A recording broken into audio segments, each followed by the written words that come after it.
Ayy, ain't taking no calls, I like me a raw. They hang me straight when I'm going through it.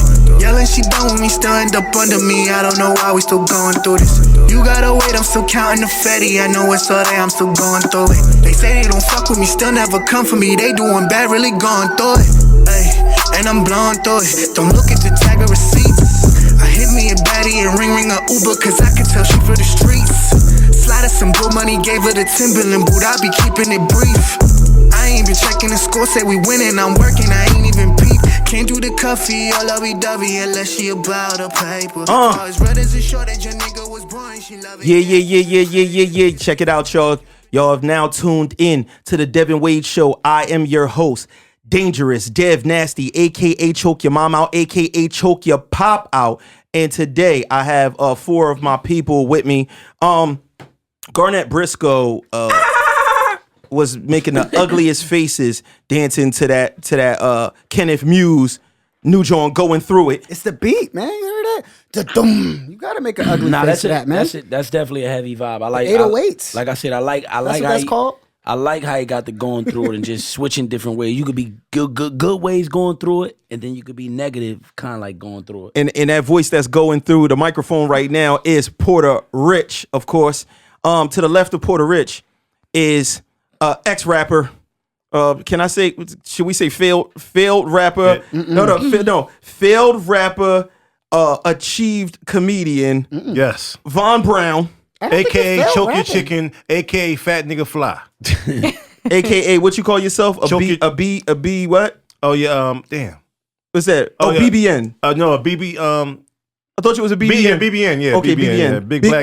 Big black nigga. Oh, okay. Hold on. I thought it was no, big beautiful nigga. Oh, damn. I haven't been on a comedy stage in quite some time. This nigga done forgot his fucking material. Shit, it's been 2-3 months. And of course, we always have a lady present to make sure that there's no just one-sided woman slander going on. Hello, beautiful people. It is Waleska D, Wally D in the building. That's What's up, everybody? Anti-womanizing Wally. Yeah. She don't play that shit. At all. Oh, man. Yeah, well, today we talking about a subject that we're gonna talk about a whole lot of shit. We're gonna get into some deeper shit later, but we like to start off a little bit more fun and relatable. Today we talking about friend zones, man. We're talking about that very dark place that you could be trapped in, where you're right next to the person that you got these big feelings for. Damn, why I gotta be dark? That's pretty. It's a dark place. That's a dark place. That's not a place you want to be. It's a dark place. It's dark for some people. Yeah, that's a sad niggas Damn. link up. It's dark. Definitely sad niggas link up. Sad niggas link up. Y'all making me feel bad for y'all right now. Let me give you an example of what he means by dark, right? Dark is when one time, this is a real situation. One time I was dating a female, younger female, whatever. I'm going to keep it real short, brief. I met her. We hit it off. We started kicking it. Boom. Next thing you know, we kicking it. We at her crib. We having sex. We doing everything. I'm like, oh, she's the bomb. I'm like, I'm like, yo, she could be wifey material. And next thing you know, she told me, like, basically when I went to go crack for it, she was like, no, you cool, nigga. Like, we all right. I like you, but ain't nothing. Like, I like what we got. We going to keep it here. And that was it. And I had to like eat that. I respect that. No bullshit. It happened. That was the first time in my life where it happened to me. And I was like, versus me not wanting a female, not wanting to go the relationship route. And I was like, wow. Yeah, So you was in a dark place. For a moment, it just got dark because I thought like everything was so great, and I thought like it was like no brainers to go to the next level. Yeah, it ain't nothing like when you know that you dicked it down. Like, nigga, I just trashed her. She is going to worship me. She's going to worship me, and then all of a sudden she doesn't. That just lets you know sex ain't everything. Yeah, She like, Real yeah, shit. sorry, It ain't everything. Yeah. It is like, well, the reason why I look at it as a dark place is because in this situation it's more like this. If you just like somebody and they don't really fuck with you like that, then you don't have to face them all the time. If you're friend zoned, you basically around this person all the time. So you have to actually spend time with the person that you have these special feelings for. Exactly. And you got to watch them move on with their life and pretend to support them in a sense. You know what I'm saying? Or even worse, have the guy that she likes mess up and her tell you, I wish he was more like you. Oh my God! Ooh, when I was a young boy, I used to get that one all the time. You dumb bitch. You don't think that, bitch. Because if you did, you'd be fucking with me. What if she tell you like, I wish he just his person. I want his same dick, but his person. I know what you're saying. You want the same thing, but his personality. You want to build a man. You'll be really like, oh, well, hold on. Well, you already have my dick, Yeah. That's a real one. They be like, yo, I wish he had your heart and his criminal record. Yeah, that's Because listen, man, the thug niggas was winning in the late 90s, early 2000s. When did they stop winning? Listen, what the fuck you talking about? I mean, I've been in the game since the early 2000s, flourishing in a whole different way. Yeah. So most niggas that I was around that was like street niggas and everything like that, they didn't have the Jones that I had. So, but I remember the time periods where it was like, nigga, where's your pistol at? Like, where's your I was one of them niggas, nigga. I used to quick to tell her, bro, like, I gotta take a P test. See, like, she was like, what? Like, parole. But you was turning them on with that. But that's what I was trying to do. That's what I was trying to do, nigga. I was trying to sound like a gangster. I was like 15, like, oh, I'm on probation. So like I'm the nice guy, so I gotta wait till he's done with them so they actually like me.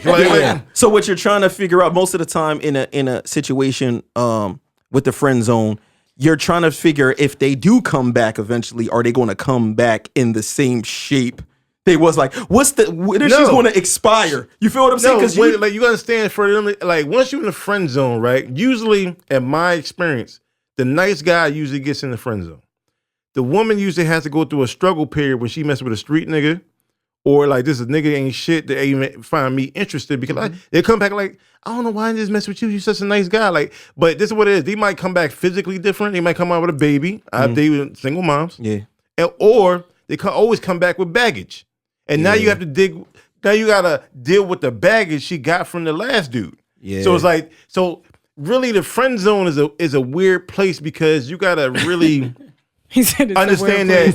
That's why I'm like, I'm off of it. I'm done. Like, when homegirl offered me the friend zone, like, we could be best friends forever. Like, bitch, no the fuck we can't. Yeah. First of all, I didn't come here for that. Right. Two, I'm not gonna sit here while you complain about your boyfriend. Right. I'm like, oh, your fiance now.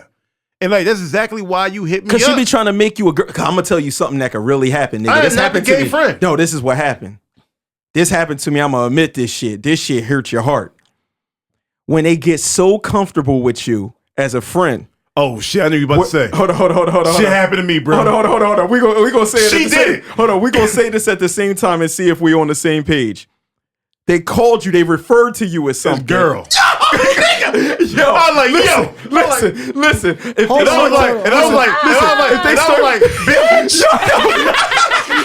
Yo, listen. When they get so comfortable that they start telling you a story and just be like, and girl, you look at them like, did you just? She did that shit to me twice, bro. Now I know. I went to a depth of no return. But you know what?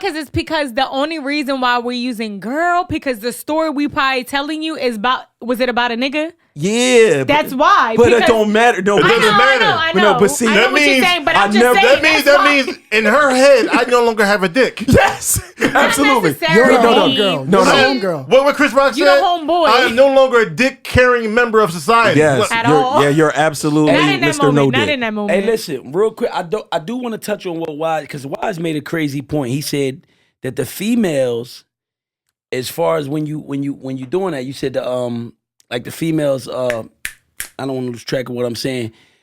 The females, they like the guys. We don't really like friend zone females. Mm-hmm. That's what I'm saying. You said mainly it happens to us. Yeah. Right. And I just wanted to touch on no. It's true. That's true. It's facts in that. All facts in that.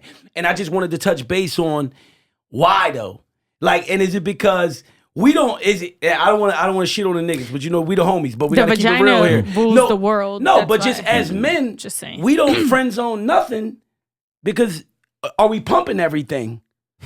Is it nothing? Because I feel like, and I want to ask y'all this. The male can answer this and speak because Wise made a good point. It's always us that really get friend zoned. So do we friend zone females? I did. And they can't stand it. Yes, we do. Yeah. Women can't stand getting friend zone, bro. So hold on. There's two different things though. I feel like niggas friend zone Friend zoning is different. Friend zone is something where we put up some kind of resistance, right? That's when you're just not attracted to a person. And usually that's chicks that you just find is ugly. Then there are chicks that you just developed a real friendship with. You just look at them as a friend. She could be bad or whatever the case may be. You just look at her as a friend. And that's the thing that I don't consider a friend zone. I just consider, that's really my homie. I don't look at her like that. My boys is going to see her and be like, yo, what's up with your peoples? And I'll be like, yo, I'll set you up with her, whatever the case may be. That's different. No. You know I had what a I'm saying? John that was on my top that I friend zone. Like she had really bad breath, but she was pretty. And I just can't, one thing I can't tolerate is bad breath. Then it was still something that was unattractive about that made you do it. You feel what I'm saying? Was it halitosis? It was like, I don't know. Like a disease for the breath. It just, a disease for the breath. COVID breath. You know what I'm saying? That shit, she got the shit that TC had in the Wayans Brothers shit. Yo, that's fucked up. But the whole thing we want to talk about is like whether or not people should accept being in the friend zone. And I was always, obviously we're not saying to rape anybody or anything like that. We're saying to accept that role and really say, I'm just stuck as a friend. Or should you really be in the back of your mind with the plots and plans to get to where you're trying to get to? I don't think you have to. I think we all have choices, right? Mm-hmm. And if you're trying to figure out plots and plans and she's already kind of moving on, you're going to be wasting that shit.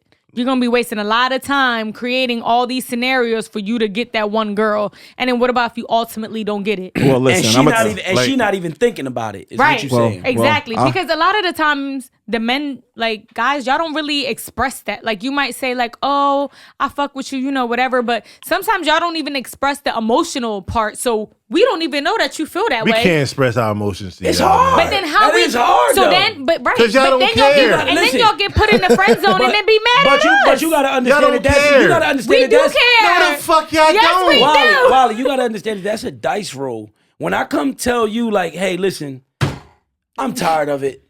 I fucking love you. I've been loved you. It's always a possibility you either giving me the 11 saying I loved you too, or you could just crap me out and say, nigga, you tripping. Yeah, right? and then you're written off forever. Yeah. Now you like a weirdo. Now you like a weirdo. A lot of females, a lot of women are dog a nigga after that and be like, oh, this nigga, can you believe you gonna be the topic of discussion? So that's the big part right there. Right now we live in the world of like screenshots and everything with strangers, but there always was a screenshot, and the screenshot was y'all running y'all motherfucking mouth to y'all friends. So ever since back in the day, it's no way that a nigga do that you don't come home and tell somebody. I don't give a fuck as your mom. Like, can you believe what David did? Like, no, yeah. And like his we have nigga to tell somebody. Yeah. So basically, this person that's supposed to be your friend that shared this this monkey that was on his back, he had to get off. He had to tell this secret and express his feelings. Now you let that secret without, you basically letting other people know that he got rejected. It's because you're the person that's holding the story of rejection. Only you and him know that, and now you're sharing that story of rejection with somebody else. But we got to be mindful who we're sharing. So we're sharing it amongst like, my group of friends or my one home. That's the group chat nowadays. That's the group chat. About 25 motherfuckers. Yeah. Right, but I don't think if you have a solid group, that's not gonna come out. You still gonna fuck with that person. That person's still gonna fuck with you. Right. Regardless. But you do have those scenarios where you gonna be put on blast. Your homie gonna know. Yeah. Especially say if they in college or something, the whole campus, whoever you run with, everybody gonna find out. I feel like if you respect that person, you're gonna respect what you said to him and what he said to you. Okay. Well, Wally said something that a person might end up wasting a lot of time. And I'm gonna say that from my experience, I did not waste much time at all. I was a person that always played the long game. I would still be, play friends with a girl that I really, really, really liked or whatever the case may be. And it paid off for me most of the time. Handsomely. Yeah, and it's crazy because it was Residuals. probably times where it was like it's 9 years later and it didn't even feel like you worked for it because it popped out of nowhere. Because it's residual income. It is. It's like wake up now. That's how you look at and it. whatever wake up now was supposed to be when niggas was all signing up for that and they were supposed to get their $600 every week or whatever. That's what that's like. Because what happens is as long as you don't break down, cry, do whatever, make this an emotional scene, you just be a solid nigga the whole time. Be that person they could always come back to, and they gonna come back eventually, right? So one day you just gonna be chilling, and you gonna get that phone call. And that phone call is gonna be that woman, and she's gonna wanna see you, spend some time with you, talk to you, and her vibe is gonna be totally different than what it was before. It might even be better. It's gonna be way better. It's way better. I think it's levels. I think it's levels to the friend zone. I think it's certain types of friend zones, and I think that they need to be like spoke on specifically and clarified in each individual situations between the parties who in them. Like, so for instance, let me give you a few breakdowns of what I'm saying. Like, it's a friend zone where, like I said, whether it be the female or the male, who know vice versa, I'm not really digging this other party like that. This would never happen. And then you got a friend zone where it's impossible. Not only, well, first of all, the friendships normally happen because of personality and character. They normally happen. Or connection. Right, and then connection. But then you have that friendship where it may be an attraction involved in like, hey, she's sexy and he's handsome. Right. You know what I'm saying? Or whatever the case may be. So I think it's always kind of like, in a perfect world, we don't live in a perfect world, but in a perfect world, it would be good to like specify that type shit and always let it be known like, hey, nah, I fucking, I dig you or whatever. I think it could be. So that way a person knows their boundaries, because I've been in friendships where like I've been cool with a homie. We done did some shit. We done went out, swung. You bring your girl out. I bring my homie out. And we never discussed that shit. And next thing you know, we in a nightclub. The lights is low. I'm tipsy. You tipsy. I'm dancing with you. My hand is getting like it ain't got no navigation. My hand is just roaming on its own. It's lost. Yeah. And it's not like, and again, and this is a real situation. I won't put no names out there, but this is a real situation where like, this is still like my friend to this day. And I would tell her now, like, yo, I was attracted to you when I first met you. You know what I'm saying? But we just never had that really like conversation. And honestly, I didn't know if I was attracted to you like on that type tip to try to talk to you. Right. I could have thought you was just dope. You bad and we could be friends. Right. So it's communication is key and all that shit, man. But the friend zone is real. And I think, Dev, like just how you paint that shit and what you talking about is the real shit. I mean, it just seems like with women, a lot of times you hear one thing what women do, and Wally's here to take up for the women, you know what I'm saying? But women seem to be very unsure of what they want, and they can express that more freely. Like a woman, if you arguing with a woman, y'all talking about something, she could just hit you with the like, I just don't know. I don't know. Stop asking me. Yeah, exactly. Women could do that where it's just like, I just don't know what I'm thinking right now. Like, I just need some time. Fake like, flustered. Yeah. Fake flustered. We be flustered though. Nah, it's a fake fluster. So they could always hit you with that. So because women are always so unsure about things, I always took a friend zone situation as, nah, nigga, I know who I am. Mm-hmm. Like, and I feel like you just didn't see one of these corners. Like exactly. if I'm this 3-dimensional shape. That shows mad confidence too. Yeah, if I'm a 3-dimensional shape with all these different spikes on it, it's like you didn't see the other spike. It's something that I could do. And like I've been a lucky nigga because I got a lot of talents and shit like that. So a chick might not, she might like think, oh, this nigga, I fuck with him, he's just funny.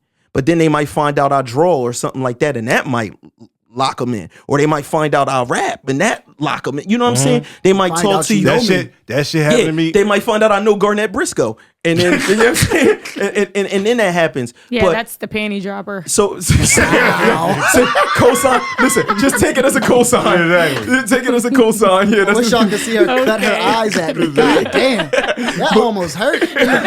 But yeah, it's just like I just figure I just need more time to show more sides, or she going to change too, because people are different people.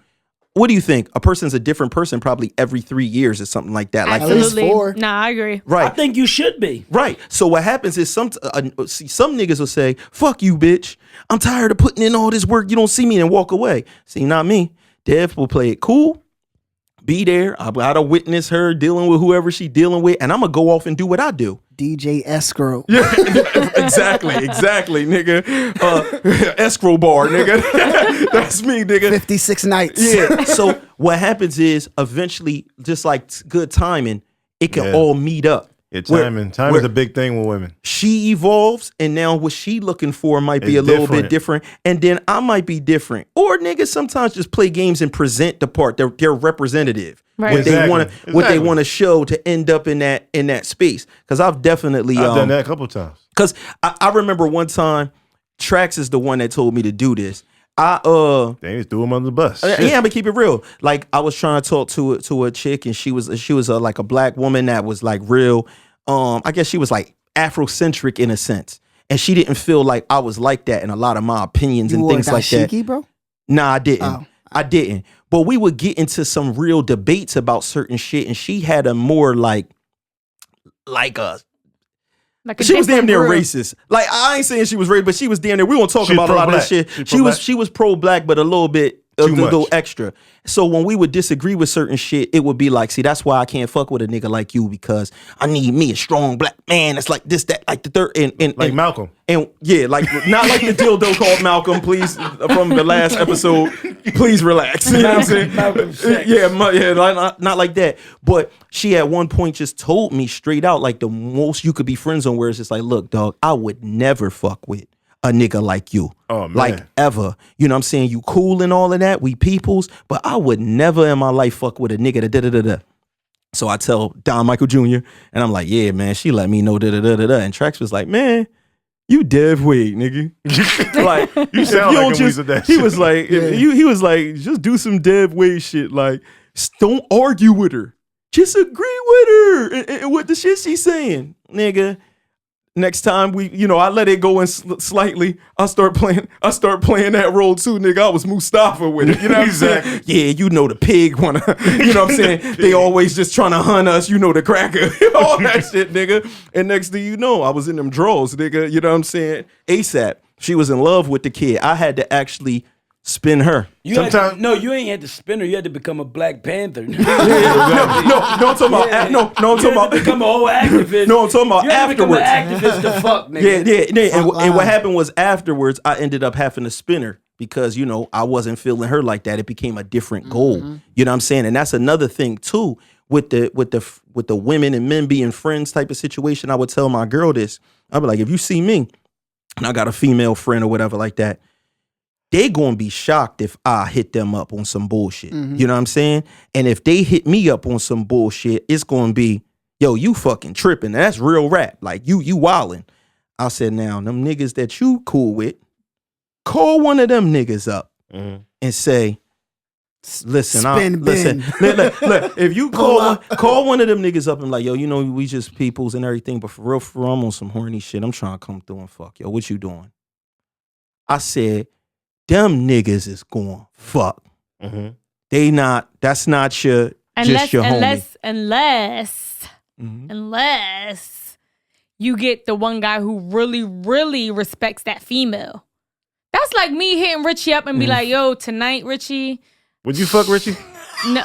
Listen. Try it and see if your theory works.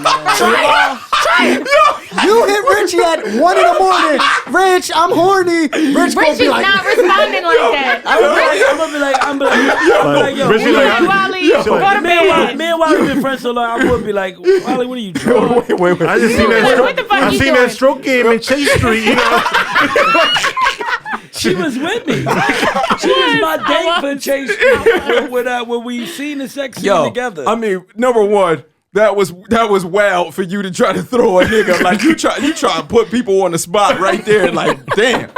That's disturbing. But sometimes He said, He didn't give a Hey, man. Von Brown is He just proved me right. I mean, proved it right. All right, yeah, that was a dangerous situation. Yeah, no, but in all actuality, listen, in all actuality, just to keep it real, just to keep it realness on, the Devinwade Show, just to let them know how real we keep it. Like, me and Wally is a perfect example. Me and Wally, and that's why she laughing. Because me and Wally is a perfect example. Me and Wally met, and me and Wally, like, I didn't think he was going to tell the story.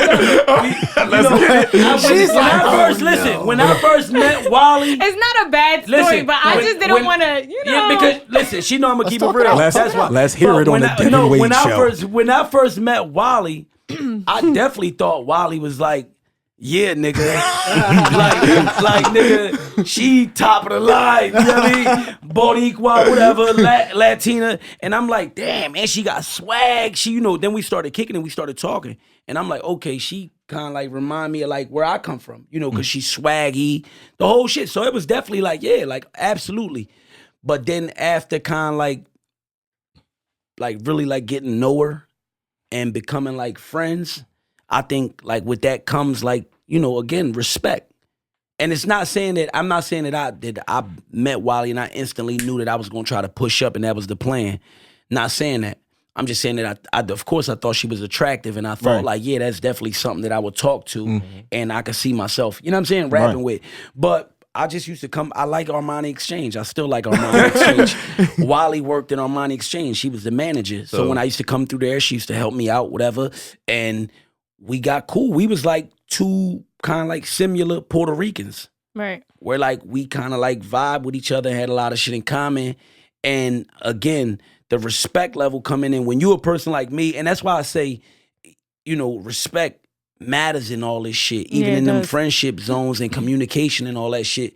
Because once you respect a person, it's like now you gonna handle the whole situation different. Mm-hmm. And it was real organic though. Like our vibes was just like naturally organic, just on some like cool shit. Like, yo, what's up? Whatever the case may be. It was just like super cool and organic. So it just kind of like we meshed like that, like naturally. Right. I'm asking a more important question. Did he secure the discount in the store though? He did though. I looked him out all the time. All the time. That's a great friend zone. Once I see You want the friend zone. Listen, nigga. That's when the friend zone is beneficial. That's not a friend zone. Let's be clear. That's not a friend zone. Hold on. At first, nigga, I don't get it fucked up. At first, Tell like him- I tell told him y'all. what Richie At said. first, the plot was, oh, she bad. Not really the plot, but like the thoughts. She bad. Yeah, I could probably whatever. But then once I'm like, oh, she's super cool, super down to earth. The discounts was the next fucking plan, nigga. I don't need the sex. I don't need the discounts. I got a homie. We Gucci. Now it's crazy because I have like a similar story. I'm 30 years old at the moment. This was senior prom, right? It was this girl at senior prom that was with a boy that I know clearly, but she didn't go to our school. And I had my own date. I don't know who the hell she is.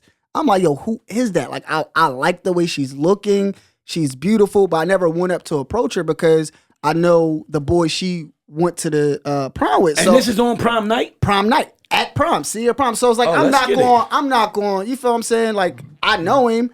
That might be his girl. She don't go to our school. I don't know. I got my own situation going on. So we never even met that night. But I vividly remember what she looked like, who she was, all of that. This is when MySpace still was popping.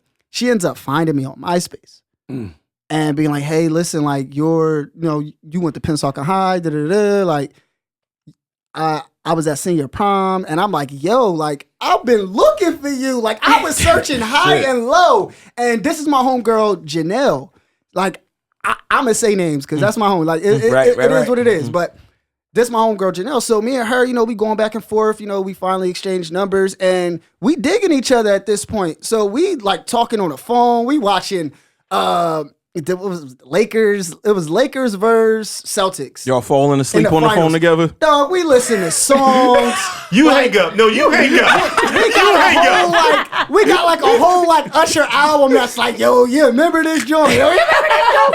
But like, we never did nothing, and we had so much in common. Like when we did finally talk, that I think after a while, I was just like, yo, she just solid at the end of the day. And I'm pretty sure she felt the same way because she ain't never like try to like bust a move or nothing like that. Like after we like got to that point as far as like what is this situation? And that wasn't even like vocalized. It just kind of like happened. So I lost my mom at an early age. She lost her mom too. So it's like we were able to connect on a certain level, and that's still my dog till today. Can I ask you a question? Hold up. Go ahead. Richie, Go can I ahead. ask you one question though? Do y'all hang out to this day? Occasionally. Okay, so when y'all hang out, do people think y'all a couple? Nah. So whenever me and Richie go somewhere, anywhere, his family functions, because his cousin is my god sister. Family functions, they still think they be like, yo, Richie and Wally, you know. When we go out to club, he'll have a whole situation, girlfriend, everything. I'll just pop up. Yo, is Wally talking to Richie? Like it's just always like like we can't be friends. I get it all the time from different females when they see her. It's because they actually want to see that.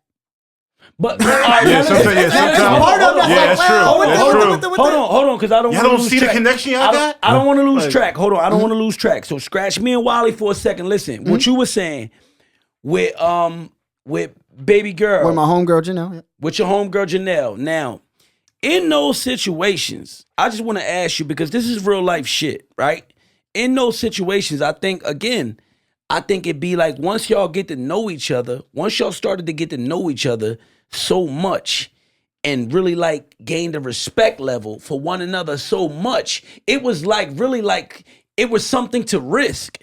If y'all even decided to go that route. Exactly. Because we all know, listen, Yep. True. and Wally, you can speak on this. Just, we all know what sex really is without the extra shit, without the real bond, without the real relationship. That shit is dead after that nut. Yeah. So it's like, what, like, you know, and I'm taking your story, Garnett, and mine, you know, with me and Wally. Like, sometimes, you know, we may be making the right proper decisions, you know, to just cherish your friendship and cherish a good person. That's because it took time to even be physical.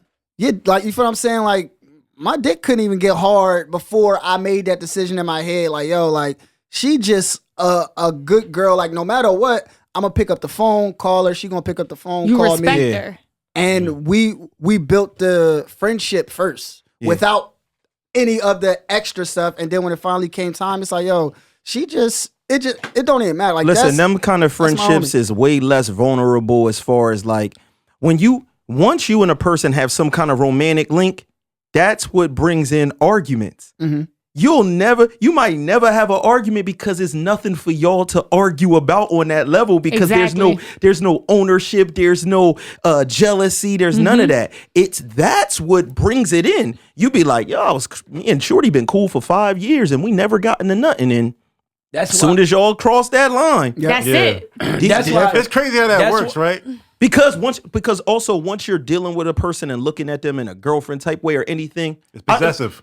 you're possessive and you care about what they do. So let's say it was something as simple as, you know, you start dating your friend, she's a female, you ain't care when y'all was just friends that she smoked bogeys or whatever. Like, I'm talking about the littlest things. Yeah. Now that you fuck with her, it's like you still gonna smoke these bogeys? it's a difference though. Yeah, you picking Because them now apart. and you picking them apart. It's a That's a perfect example when it comes to being in a relationship. I mean, granted, you get friends on or whatever, but then once you kind of look at them in that light, you start picking people apart, and that's what females do. We tend to pick men apart, like, oh, I don't like this, I like this, and then at this point, we just ripped you all the way down. Yup.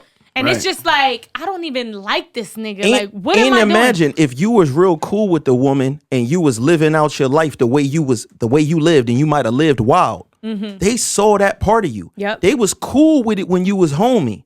But once they slipped up and fell into your gravitational pool That and shit ain't cool no more. y'all rocked out, now she know the way you move. She done been around you. She know the type of chicks you like. It start turning into an argument with everything. Oh, so that bitch with the big titties. Right. I already know what time you on.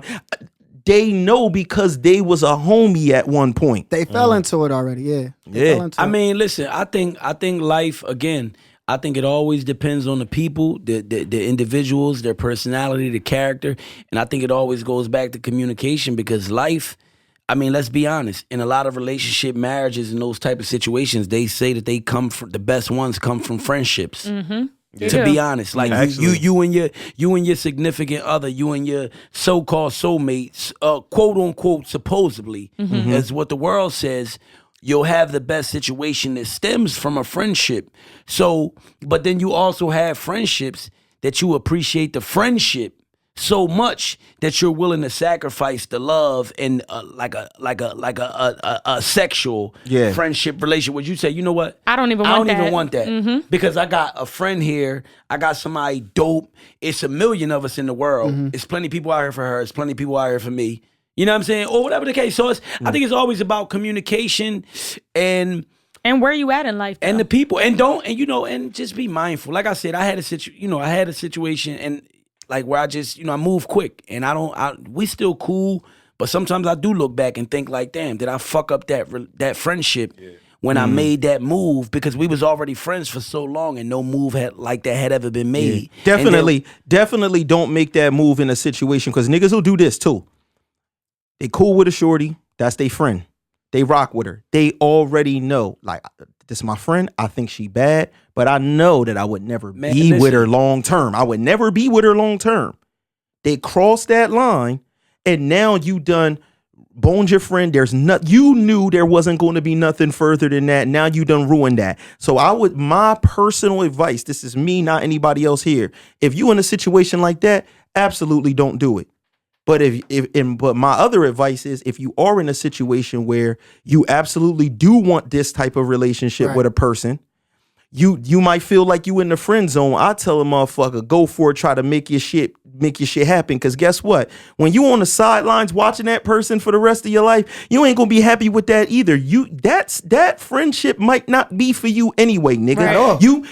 You might not need to be the nigga clapping or be up there as the best man. Yep. Imagine you up there on some best man shit, or one of the groomsmen, and you watching this nigga that you had to get cool with, that's her boyfriend, marry the woman that you want to be with. You know how many niggas done dumb shit like that? Well, it's because sometimes, like I said, y'all don't, and I'm glad you gave that advice, like, say something, because you gonna be that nigga that's just sitting there watching your whole life go by and watching this other person move on with their life and they in the whole relationship. And that's why in certain situations, like I said with homegirl, I do not accept the friend zone if that's what I want. If you're not willing to take it further, sometimes you gotta remove yourself for your own. It's okay to be selfish. That's real shit. Yes. You deserve to be selfish. Absolutely. Society makes selfishness seem bad. But you deserve to be like, dog, you're gonna always think about others. You're gonna hinder yourself. You're gonna give all your energy to other people. You have to have something for yourself. I mean, I think to sit there and play friend to a female that you really like crazy about and digging, you're lying to yourself. Not only that, it's gonna be torture in itself. Exactly. Yeah. You know what I'm saying? I told homegirl that shit. But as far as like, I just feel like, I don't know, like, it is torture. It's weird though. I don't see, this is the crazy part. I don't know if I play friend. What I do is I play accept or reject. Like, you know what it is that I want, right? I'm here. You know what I'm saying? I kind of do it more like that. That's why they know they could come around at any time and claim me. You feel what I'm saying? Because the one part of the friend zone that I believe that almost every woman I'm gonna say every woman has done it at one time, is the man or dick in the glass jar, in the glass case. It's a nigga that you feel like you would fuck with in emergency. I know you've done it before, Wally. I don't give a fuck what you say. The DOD. Yo, that's dick what, on deck. Yeah, dick on deck. And what happens is they're looking at a hierarchy of niggas. Like, Pete would be my first choice. If that don't work out, I'm gonna fuck with Gregory, no job having ass, right? Absolutely. And then they like, shout out to Gregory. That's right. And look, and women, every woman has designated dick. And women different, because men will always be able to have kids and stuff like that. Women, they date things. They literally say shit like, if I'm 33 years old and this nigga, I can't land here, then I might go back and get such and such. I had a woman tell me that. But the thing is though about that, we kind of like kick ourselves in the ass when we do shit like that sometimes. But y'all do it. But you do it. We do it too. You've done it. Okay. I've done it. All right, I've done it before. And it's not like, you know, you kind of like have like a little roster. Like, okay, like I talk to such and such. Okay, like, well, you know, if I'm like bored with him, I'm gonna just go kick it with you sub him out. Yeah, that's kind of basically. You put this one. All right, now you in the game. Let's go. Aren't we all just and it don't have to be sexual. It could just be like, I'm gonna just kick it with him because he a good time. Like, I ain't gonna fuck him though because he's not the type I'm gonna fuck. But whatever, I'm gonna kick it with him. But the number one dude that you know always, that's who you fucking. All right. When you done with that, you might fuck the second nigga. But it just depends. That's why a woman is never truly all the way single. Exactly. That's why you. But how? Okay, go ahead. No. What I'm saying is, I wanna hear this there's shit. always this nigga waiting in the wings. That's why you'll notice like people be together, then they break up, and then all of a sudden you be like, where did this? Hold on. Where did this nigga come from? Because I was always the nigga that they was like, where did this nigga come from? Nah, the nigga was right there the whole time, communicating, chilling, listening to just being that cool nigga. You ain't got hit up in 6 months, but when you got hit up, you was like, hey babe, I'm still here. But sometimes you don't even gotta hit people up. Like sometimes. Say you're in a 3-year relationship, you haven't even spoken to this. This happened to me. Like I was in a relationship for like 3 years or whatever the case may be, broke up with the person, ran into the person that I was talking to prior to that. It's like, you know what, let me hit him up. Hey, next day we was kicking it. Energy. Like it just happens like that. Energy. And you don't even gotta hit them up. Time. My only advice is my only advice for friend zones.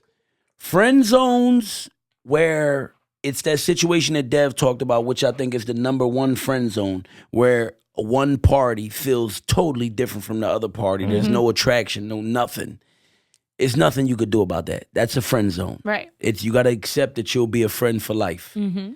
As far as as far as these other friend zones, you have a friend in her, where I feel like they like can be suspect and can be things of that nature, and it's just not full communication, not full 100 brutal honesty. All I say, my only advice from me, Porter Rich on the Devinwade Show, I'm telling you, stay the fuck away from liquor.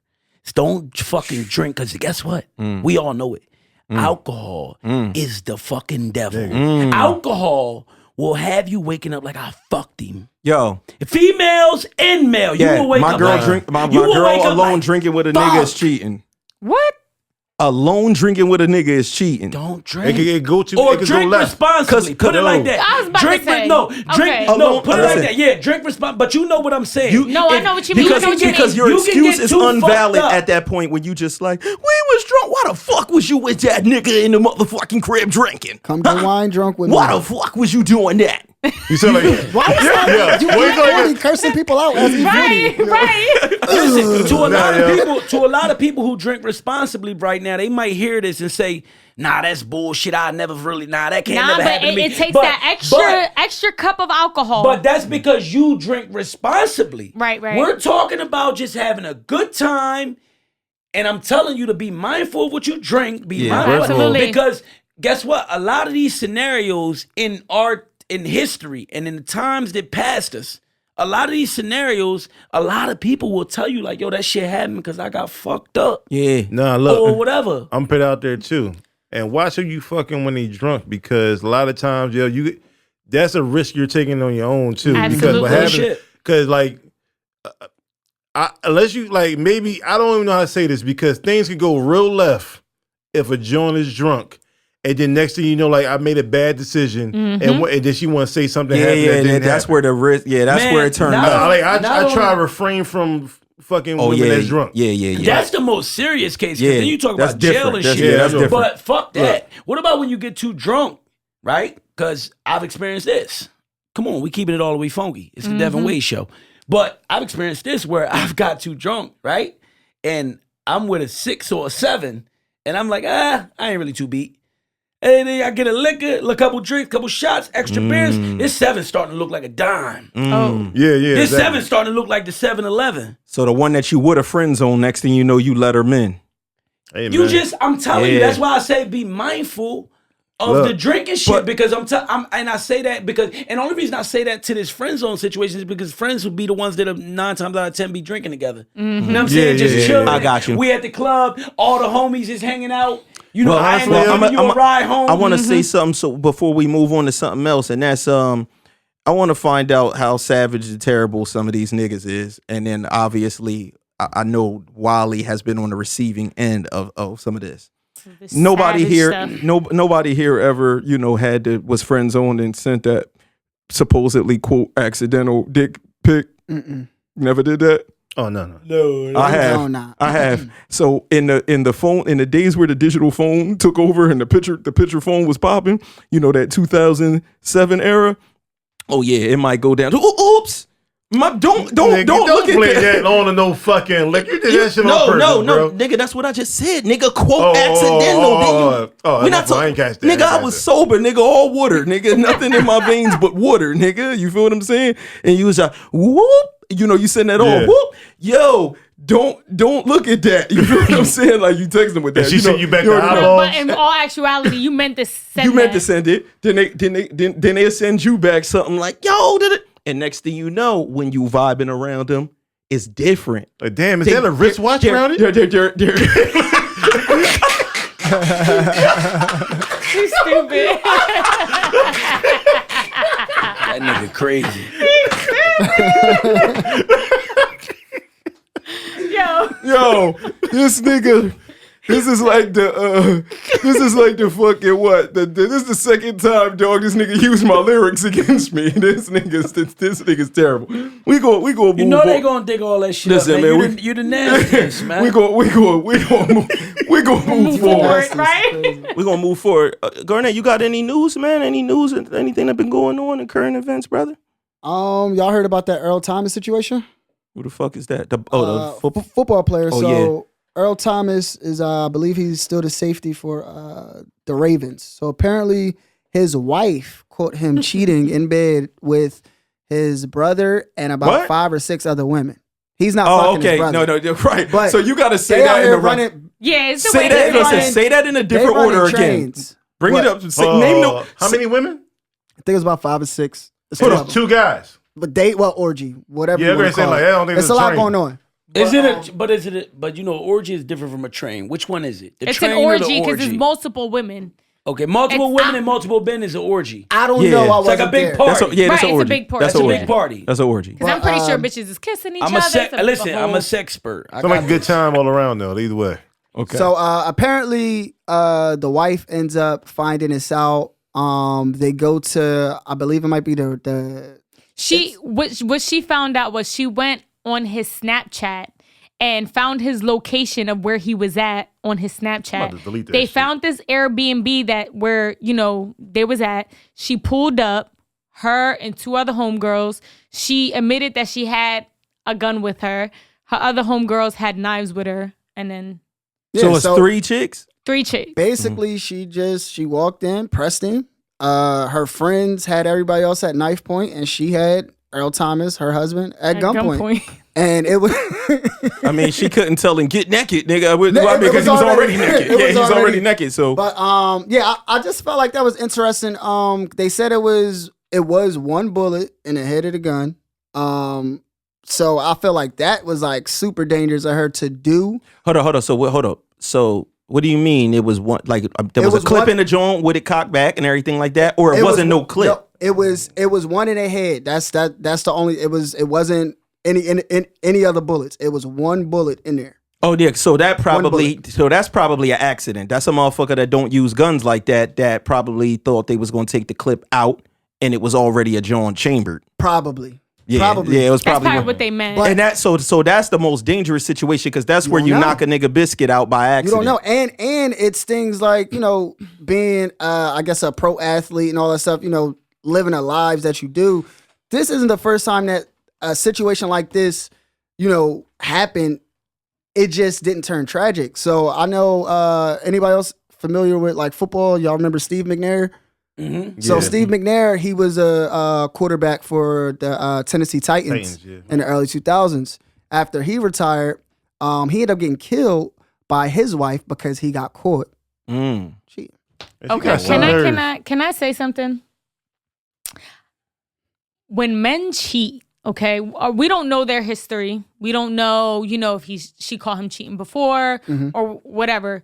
Clearly, he has a pattern of cheating because she had to go on his Snapchat, right? Yeah. To see, and she kind of had a feeling that something was going on. So clearly, this has happened before. Maybe not as, multiple women and all that crazy shit, but it's happened before. So she probably was so angry, and not saying that what she did was right. I'm not saying that. What I'm saying is she probably was so angry, and then when you vividly see your husband butt-ass naked with other females, I'm like, granted, thankfully nothing happened tragically, but I could only imagine how she probably wanted to pull that trigger and kill that 1,000%. At that moment. She can't kill her meal ticket. She wanted to kill them women. She but it's just like men just get us so angry at that point. Granted, I've never got angry till I want to kill somebody, but like, you're married and these things happen. And granted, I'm not saying she should have went out there with a gun, but he probably pushed her to that limit and she probably brought it over there so she could know, like, listen, I'm not playing with you. If he didn't know she was about that action, he know now. Exactly. Yeah. I mean, the crazy, they had so many, if they had that many Jones in there, they was getting train ran on them. The chicks was running the train on them niggas. And you said that her girlfriends had knife work. Yeah. So basically, I don't hear Rich. Y'all can hear me? No. Nah, you gotta fix your mic. Can y'all hear me? Yeah. Right. Don't touch it. This is straight. But yeah, so basically, so she had the gun and her crew, her entourage, had everybody else like, yo, don't move. And it's just something that's just a thought in my head, excuse me. But when she starts shooting. No, she didn't shoot. No. I know she didn't. I said if. And I didn't say if, but I'm saying if and when she starts shooting, right? What was the girls with the knives gonna do? Absolutely nothing. Like start running up on the people. Do something. Well, there was only one. Were they going to run in front of the bullets with the knives? She got one bullet. Well, it was only one bullet, so it would have just killed him instantly. And then they would have just had to stab the witnesses. You said you said this was a big orgy with the brother, naked, everybody. Yeah. To the women naked too. It's a big They're having a whole. They caught them. It's a big in the freak act. fest. Yeah. Can you read the statement that he said, because It's like one of those freeze frame situations. Listen, I know y'all wondering how I got here. I just need y'all to hear this statement. Listen, while Garnett is reading that, pulling that up, man, listen, stop playing with people. Hello. Stop playing with people. We all human, and I say that because if anybody know Puerto Rich, you know me, you know that I believe in treat people how you want to be treated. Stop playing with people. I don't care if you got $1 million. I don't care if you the president of the United States. Man. I don't care your stature. Stop playing because you play with these broads or you play with anybody. And then motherfuckers show up with pistols. A broad go crazy and you show up with that pistol, nigga. Yeah. Don't start singing a different song. Yeah, because because niggas really be thinking that shit is sweet. Crazy. My belief is you go crazy if a broad really faking you like she's super honorable to you, loyal to you, and then play you. Absolutely. All men cheat, man. Listen. You crazy as shit. Ain't true. All men cheat, But bro. listen to this. But based off what? All men cheat. Is just real men have the decency not to get caught.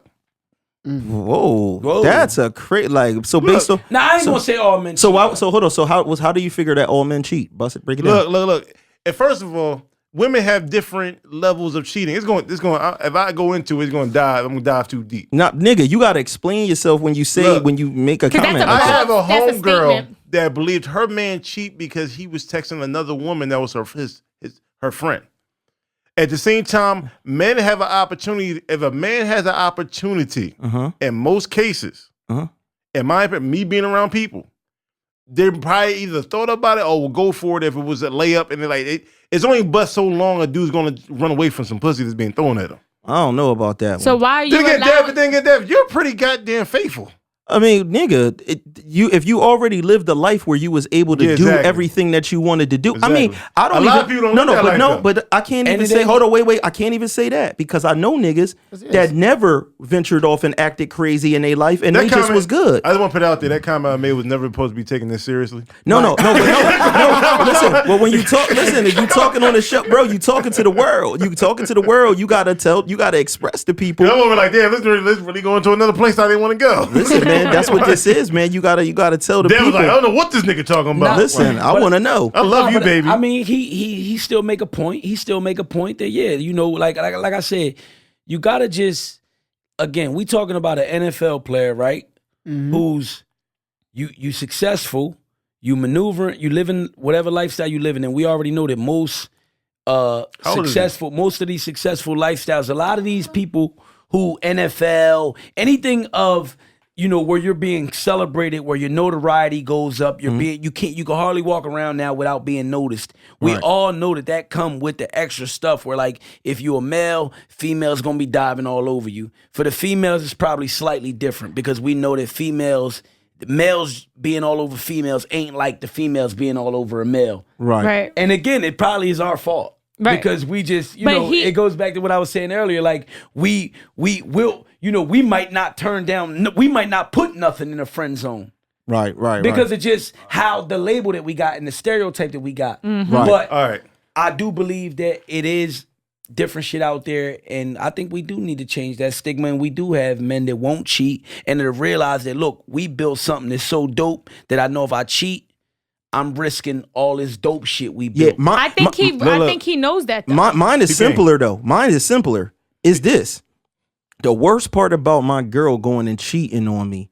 Is that I'm very like I'm an alpha male. I don't want to be put in a position where there could be niggas somewhere talking like, yo, I'm knocking this girl down. That's the worst part. And I feel like I wouldn't want it the opposite way with my girl. I don't want no bitch to be able to say in no way to be able to be like, I fuck that nigga, like, because now I done lowered my girl to people. I needed to be solid that my girl don't never gotta worry about no bitch saying no shit like that. You feel me? In a real world, though, for real, in a real world, like, and this just my thoughts, my opinion, but in a real world, like in a perfect world where we supposed to be, not only would you have lowered your girl, but you lowered yourself. Yeah.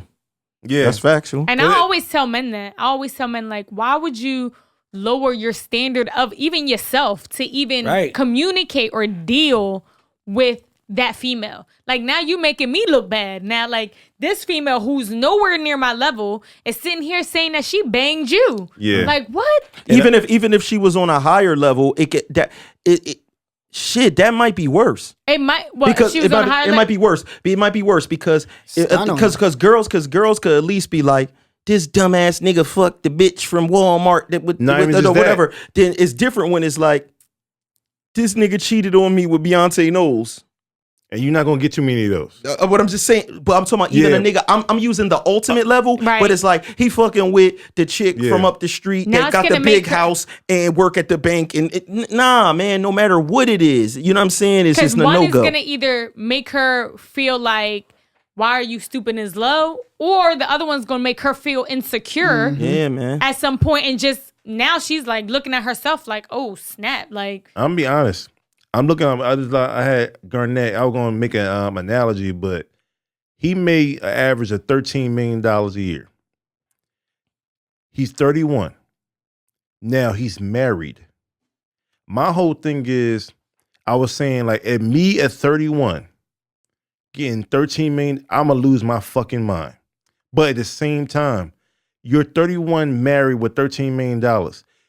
Are you really willing to risk your bag for some hoes?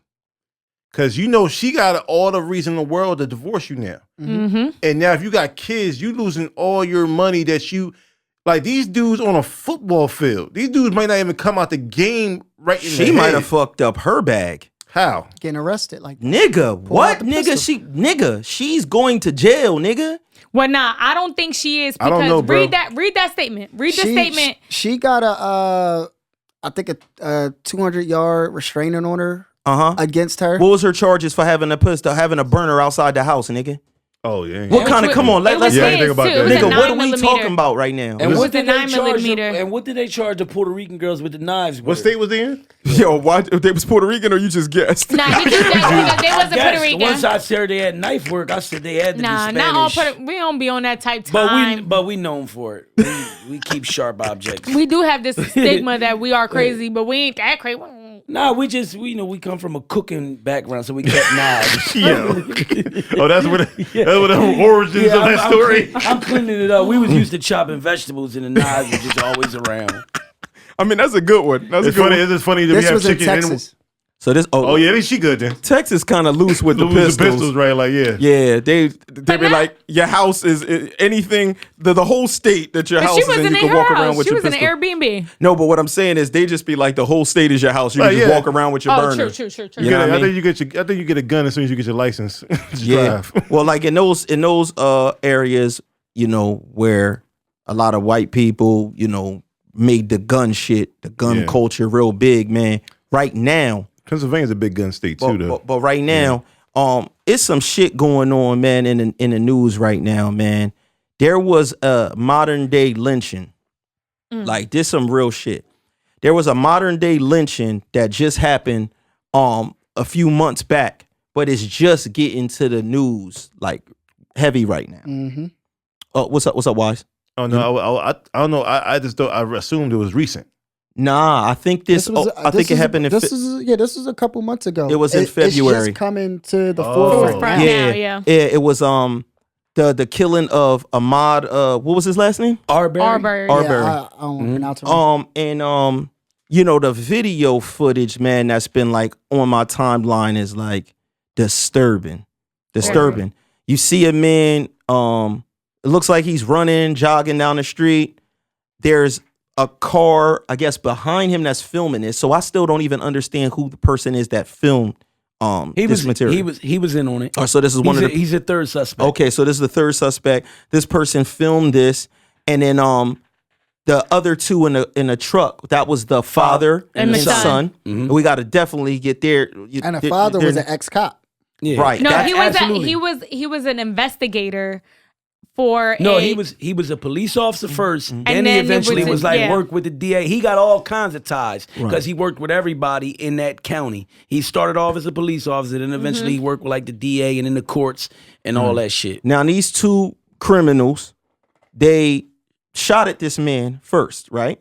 Yeah, And they this cut man- him off. They cut him off while he was running. and he tried to run around the car Exactly. the opposite way. Somebody tried to shoot at him. He tried to fight off the person that had The a dad. shotgun. Yeah. No, the son. that was the son. That was the That son. was the son. That was the son. The dad was like the on dad the had back the of the pistol. Yeah. The dad had the pistol in the back of the truck. Like, Right. like it looked like he shot too. Yeah, From yeah. the video. Yeah, looked like he pointed and shot from there.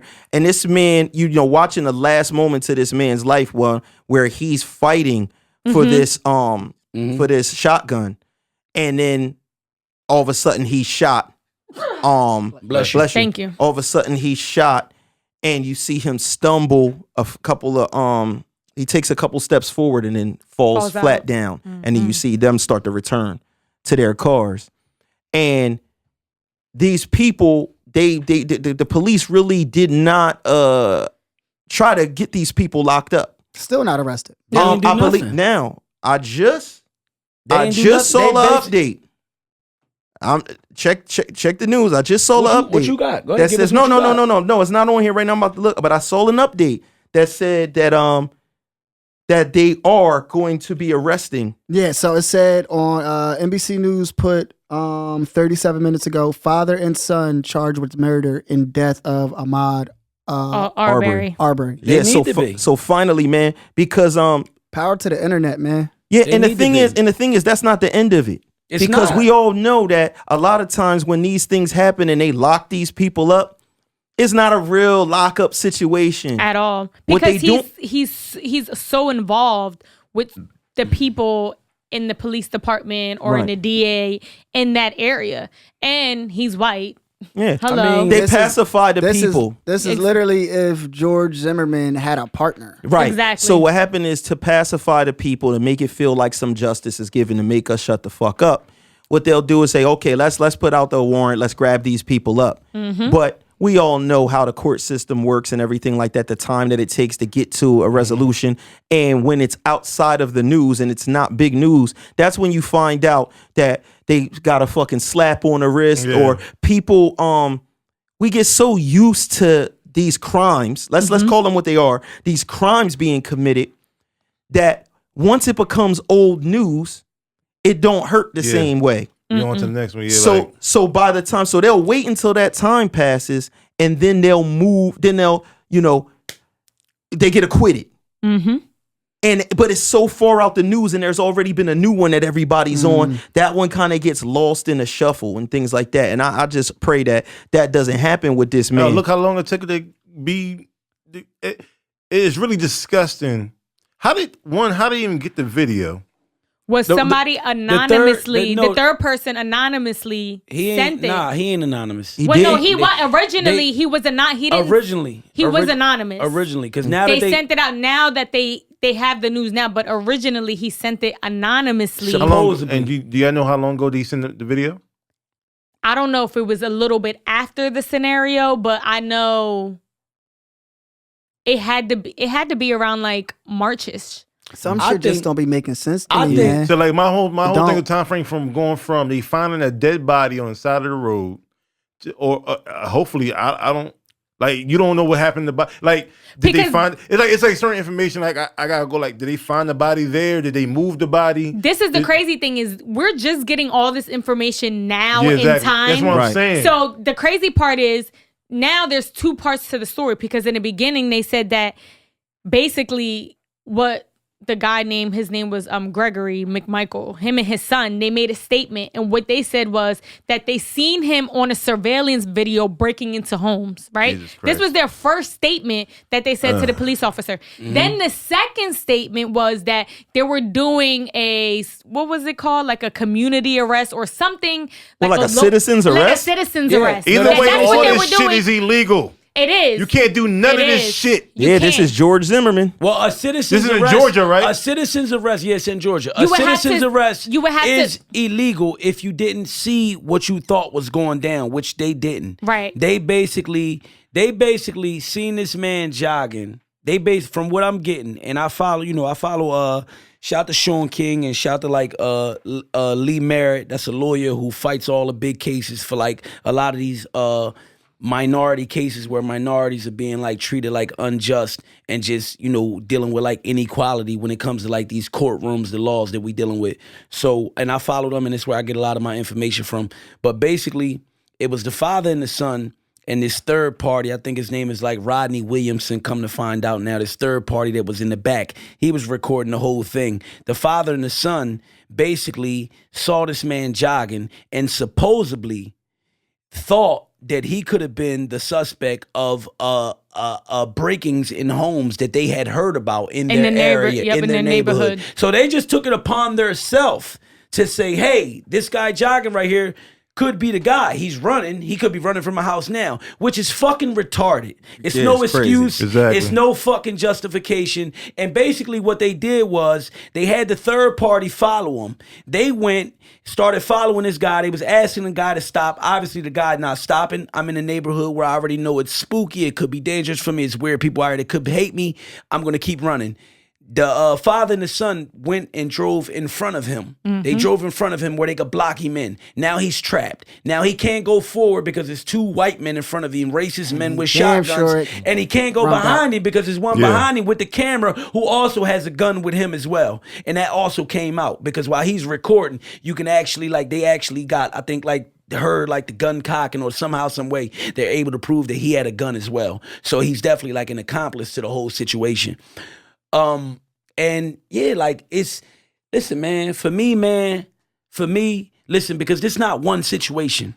It's not one situation. This shit is like this shit coming to a head. We talking about Sandra Bland. We talking about Trayvon Martin. We talking about Mike Brown. We talking about Philandro. You know, and shout to any good officers. Eric Gardner. Listen, shout Eric Gardner. Shout to any good police officers that we have left in this country. Yep. And I don't mean no disrespect by that because I got family who works for Some police. good police out there, yeah. Yeah, like I got family who work for police departments, like real family that I love and I care for dearly. But I also pray at night that, you know, I believe that they great, and I believe that they great people, and I know that they great people, and I also pray at night that they continue to be great and do great work and always just be an honorable person, because if the police is really operating like a gang, which what it looks like right now, not only this situation, yeah, exactly. Not only this situation where a young black man just got killed execution style, lynch mob style, some old fucking 1920s type shit. Only thing they didn't do was dragging behind that fucking truck. Absolutely. And we've had those situations. Recently. Where motherfuckers was getting dragged, whether it was dragged in trucks. We seen a motherfucker shackled, handcuffed, where the police was on horses. Like, what the fuck is y'all doing? Exactly, because they trying to humiliate the person on top of that. You know what I'm saying? They trying to belittle the person on top of that. They trying to send a message. But I want to say this, like we all got family, friends that are police officers and all that. I fight train, and I train with a lot of these police officers and everything, and I get the note. I know more cops now than I would have ever known just from fight training, and you know, I get to beat up some police. You know what I'm saying? You know, 3 times a week. But what's crazy is these dudes that I see as such good people. I could talk to them. They seem down to earth. They seem to be on our side in the opinion of this. Even the good cops won't speak up because of the gang culture that they're in. Because they don't want to be belittled. They don't want to be outcasted. So what happens is in a one-on-one conversation, they'll say, yeah, man, this shit is fucked up. They out there doing this and doing that. But they cannot. They've created an environment where they cannot speak out against the gang. You know why? Because they're afraid. First of all, everybody, whether people want to admit it or not, everybody wants to be accepted by something. And these guys come into this situation, they have their own family work. If I expose this person, then I might actually not feel comfortable. I have to worry about myself. People who are not trying to do what's right, they trying to do what's right for them. Yeah. And what they try to do is they try to paint it in this thing. They try to say, Rich, you my partner.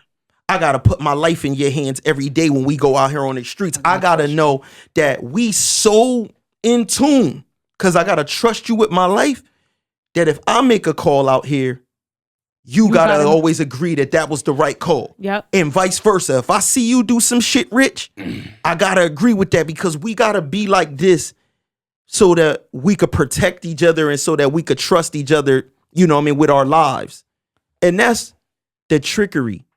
That's the bullshit. Yeah. Family, brotherhood. That's how they get so I'm not gonna say they knew what they signed up for at the very beginning, but when you're going through that, you know what's happening. You get what I'm saying? Like you know there's certain things that's like, I shouldn't be doing that. Initiation. Exactly.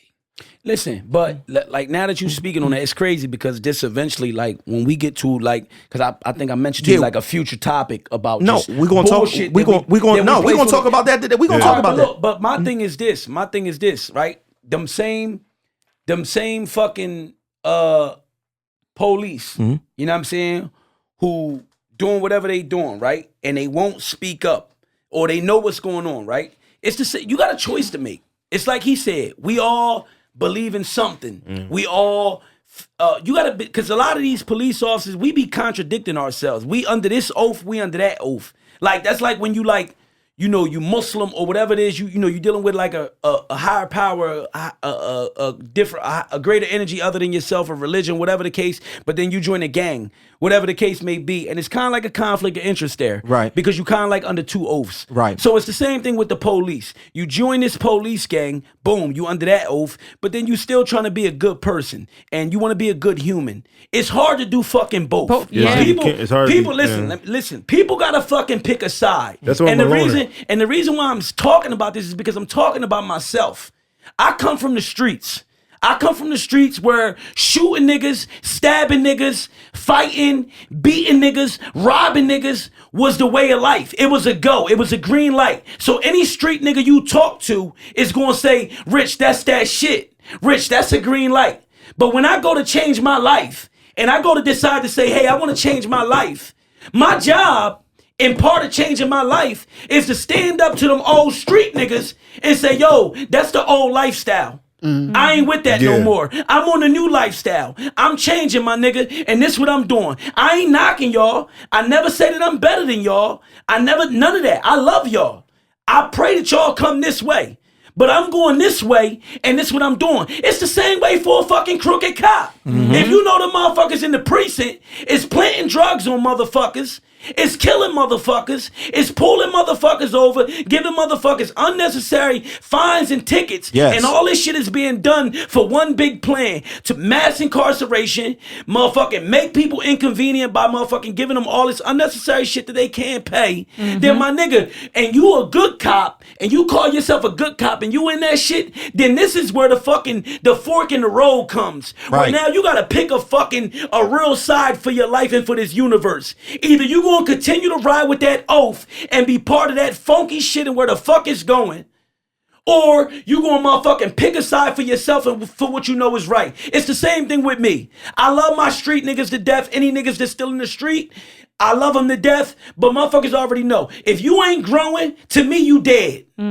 Anything that ain't growing is dead. Right. So at the end of the day, if you see me doing something different and you feel like, oh, well, that's corny or that's clown shit compared to this shit that we used to be on or this shit that I'm still doing, then nigga, it's time for us to depart and go different ways. And these police need to figure out what the fuck they doing, because at the end of the day, guess what? It's about power. It's about power, money, control. And a lot of these people don't think they never gonna have to answer. Judges, lawyers, prosecutors, police, everybody's running around in this motherfucking universe right now putting out all this evil energy.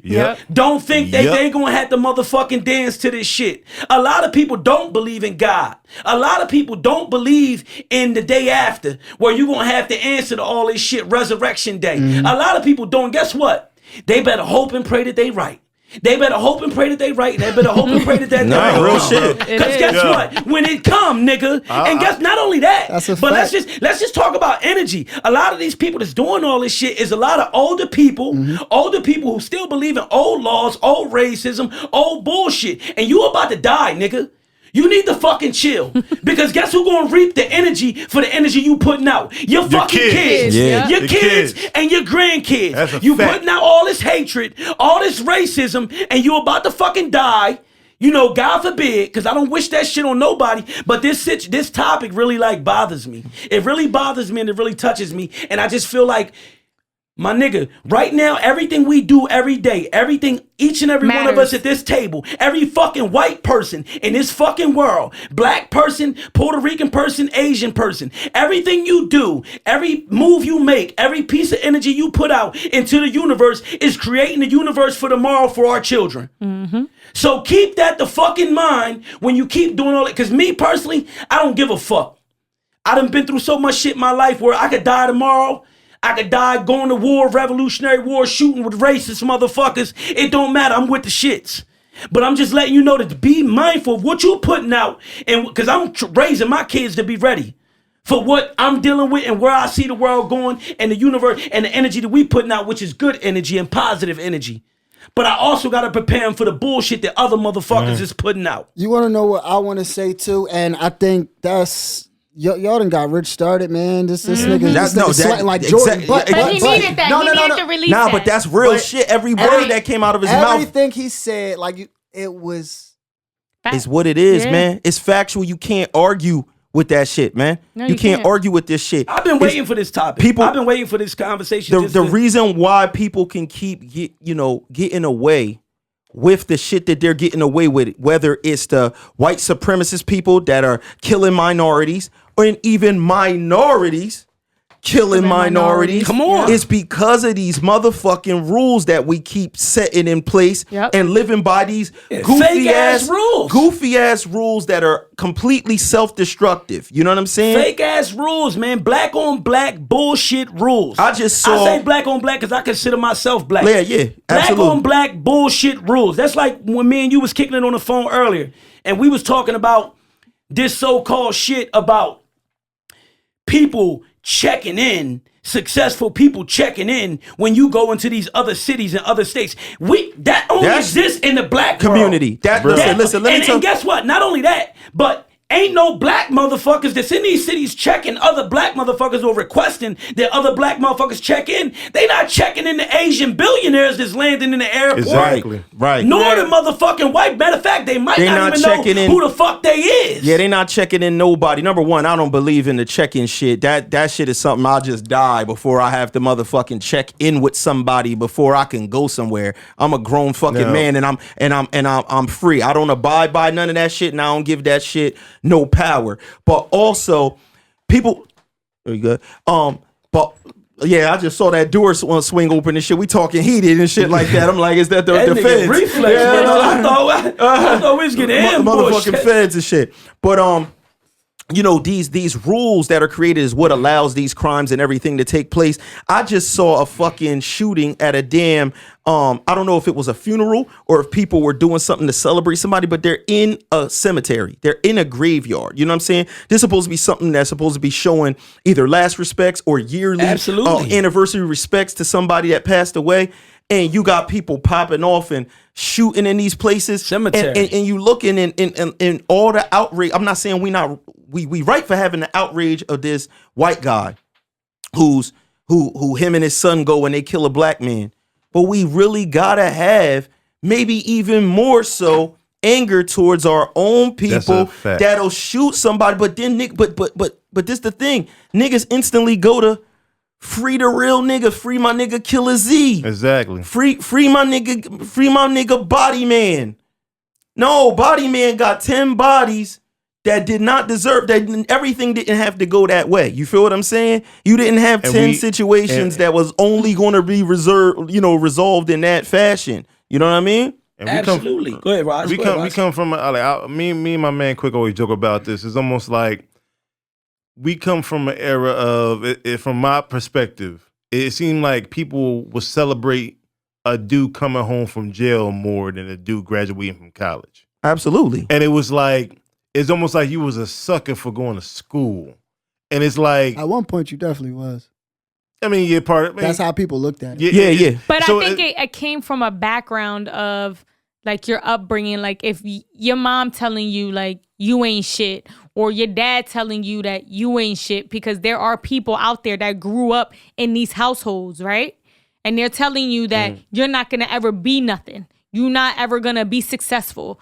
Or you do grow up in a home where they're telling you, go to school, go this. But once you step out of there, you're in a war zone. So what you got to do, either be part of a gang or, you got to survive. I mean, people, I want to say that I do believe people have choices because you do. On paper, a person like Garnett, a person like me, on paper, I'm supposed to be the nigga in the street running around doing this, doing that. Mom's on drugs, getting kicked out the crib at 10, living in different people's crib. People tell me their story, and I just like, that's how I ended up doing this, my nigga. And I'll be like, word, like nigga, my shit was worse than yours. You feel what I'm saying? So so it is. It's not that it doesn't really affect. I think it's the rules that we set. Even thinking about the thing we talked about earlier with the friend zone, and I said before, Shorty would say, I wish that he was you, but could keep his jail record. Yeah. You know what I mean? Because the things that they looked at as attractive or cool, these are the things that are glorified. And these are the things that are killing us. And we got to check that in our own community before we can even deal with the people in the other community. Bro, they look at us like these niggas shoot each other. And I see that all the time. You know why? Because I told my man recently, yo, bro, and it's like, I hate to say it like this, right? I grew up in a pro-black household. White man this, cracker that. My dad been locked up, crack of this. You know what I'm saying? Like, whatever. So it's like, once I step out in the world and I realize most of this stuff is bullshit. People are people. If you're white, you got white assholes. You got black assholes, like whatever case may be. In my experience, of course, I've been around more black people or minorities in my lifetime. Mm-hmm. In my experience, I had more bad experiences with people that look like me than the white man. You have a situation that I have literally people, and it's crazy to me. I told them, no, it's crazy. I was going to convert the Muslim faith because I thought, I don't want to disrespect Muslims because it's not all Muslims. I seen the black unity in the Muslim faith, and I fuck with that. But then I get scammed by two Muslims that always rave about black this, black that, and white man this, but yet you attack people that look like you every fucking day. But most people you know as Christians, and so most thieves you know as Christian. Exactly. Yeah, that's it. So that part but my experiences is almost like this. Your experiences make you who you are. Yep. So now I'm gonna think differently. Like, it's almost like, I hate to say it, if you have bad experiences with enough group of people, it's almost like, it's almost like people preaching pro-blackness is almost like they trying to manipulate you to do certain things. They're like, whatever, and like they have a little trick up their sleeve. Mm-hmm. But my thing is, like, to touch just on that wise, but it's too many groups of people. That's the problem. It's too many groups of people. Mm-hmm. It should be one group. It should be a human race. Mm. That's it. It's too many groups of people. And the reason I say that, it's too many ways to divide. That's all we do is focus on how to divide. And this has been since the beginning of time. I don't want to go into history. I don't want to go too deep because I don't know how much time we got left or whatever, but that's just a whole nother conversation. But since back from religion books, the people who wrote these books, different religions coming from different places, separation and division is all the fuck we know. That's why so many groups. That's why everybody feel as though they need to be in a different group, and nobody can come the fuck together. Because listen, I think racism right now, real quick, just to get this out the way, because I want to touch on this before I lose my train of thought. Racism is so fucking ugly right now, at an all-time fucking high. Police brutality has been on fucking 20 on 100 lately. We got fucking people in California going shopping with the KKK hood on. Yeah, this just came about yesterday. Right, he was in the motherfucker, and I guarantee saying that's his COVID mask. And he said that was his COVID-19 mask, a KKK hood with the holes, everything. And I guarantee you, he was strapped the fuck up. Now these people strapped up. So you're telling me that it's a judge or a court in this fucking country that could tell me that I can't pack no pistol however I need to get it? And you telling me that niggas can shoot a black motherfucker on a back road down like that? And nothing can happen, because guess what? They done been through 3-4 prosecutors already. Yes, the first prosecutor told him, oh, wait, they said that he was a suspect. No charges pressed. Boom. Next. They was about to throw that shit out just like that. Until motherfuckers like Lee Merritt, Sean King, and people that we got fighting for, like people from our communities and of our color, have to make it an issue. Started fighting and pressing the situation. That's when eventually shit started changing. But again, I'm gonna leave it with this. And this is one of the situations that one of the things that I wanted to get out, and I wanted to touch it before I lose train of thought. Again, man, everybody is left with a choice and a responsibility. Just like I said, it's my choice to tell the street niggas, hey, that ain't it, bro. We need to do something different. And if you ain't, I'm going this way. Because that ain't right for the people. That ain't right for the young niggas, that we don't give them the real game and say, nigga, you could get killed out here. Because guess what? You got some young niggas that's going to still choose it when you give them the real game. You could get killed out here. You could get life. Some of them, they was born for it. They going to say, I'm in, nigga. And it is what it is. You did your job. You gave them the game. It's the same shit for the crooked police officer. Or for the good police officer that's in the precinct. You got a choice. It's the same fucking thing for the white person who ain't racist.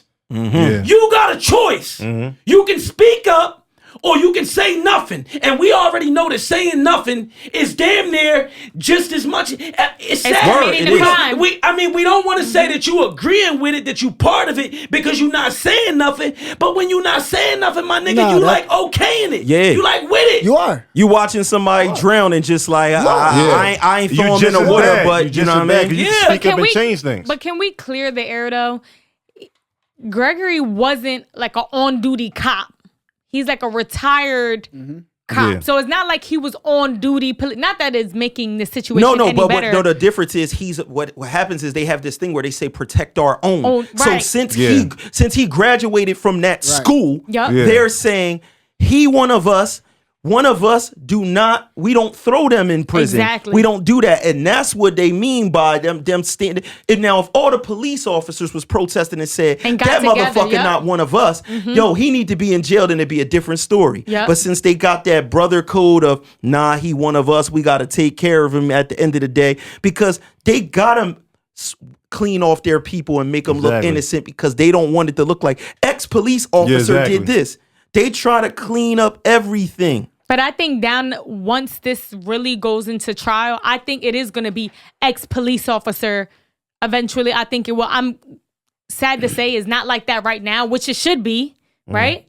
But I think down the line, they are going to express it like that and make it a statement like that. I doubt they see any jail time, bro. I'm gonna say, and if they don't with video footages, with the mix up of statements, because you said one statement and you said another statement, that just looks crazy. I got no faith in the legal system when it comes to that type of shit. So because this is something that they'll do too. So let's say he let's say he murdered a man cold blood without any evidence, any proof, no nothing. He just did it.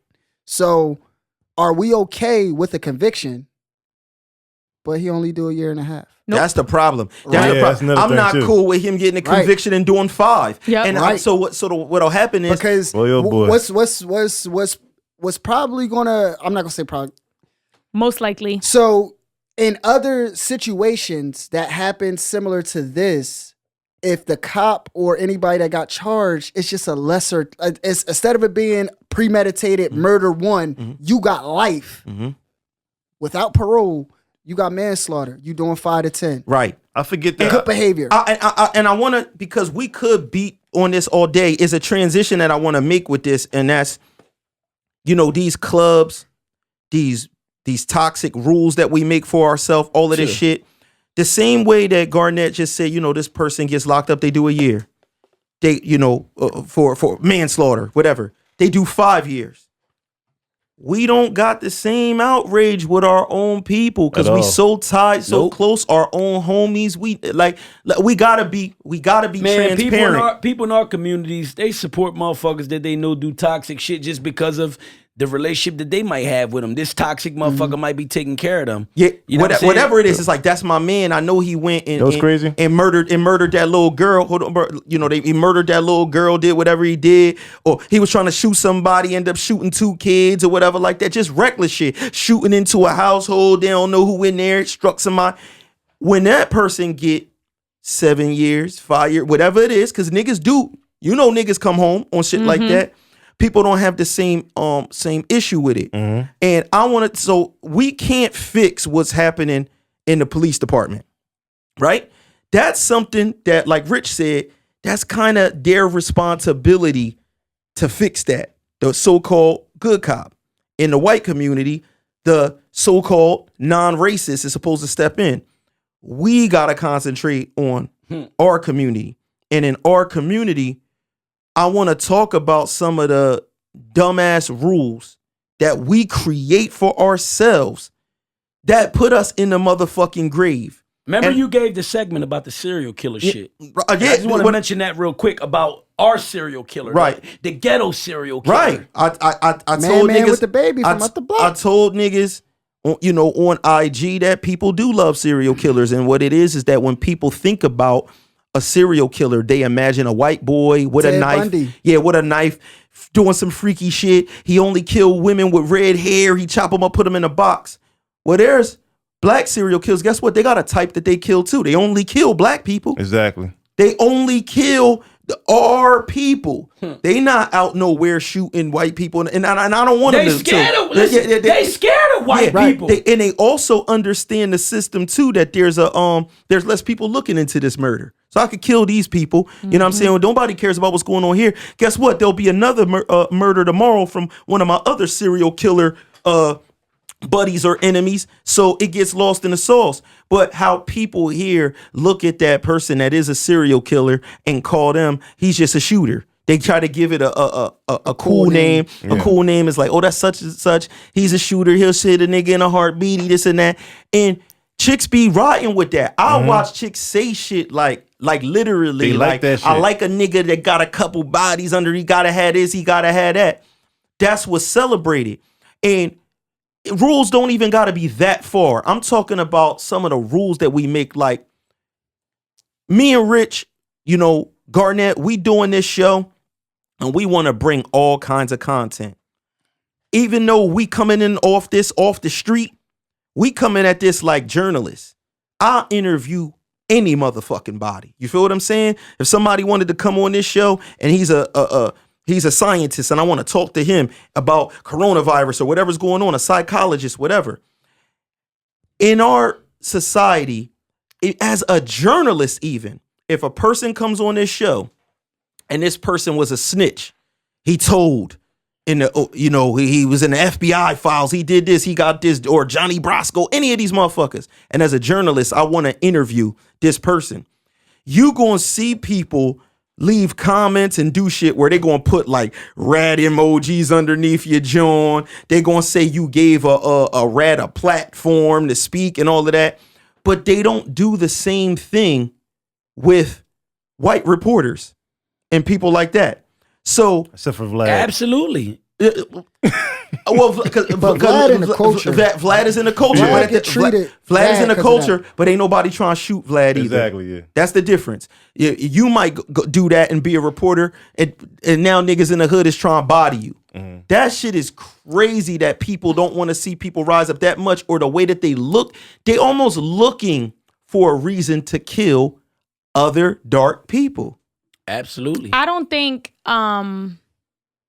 it's not that people they look who for, it's told the rules. Right. I don't think people who told should be murdered or should be anything in that regard.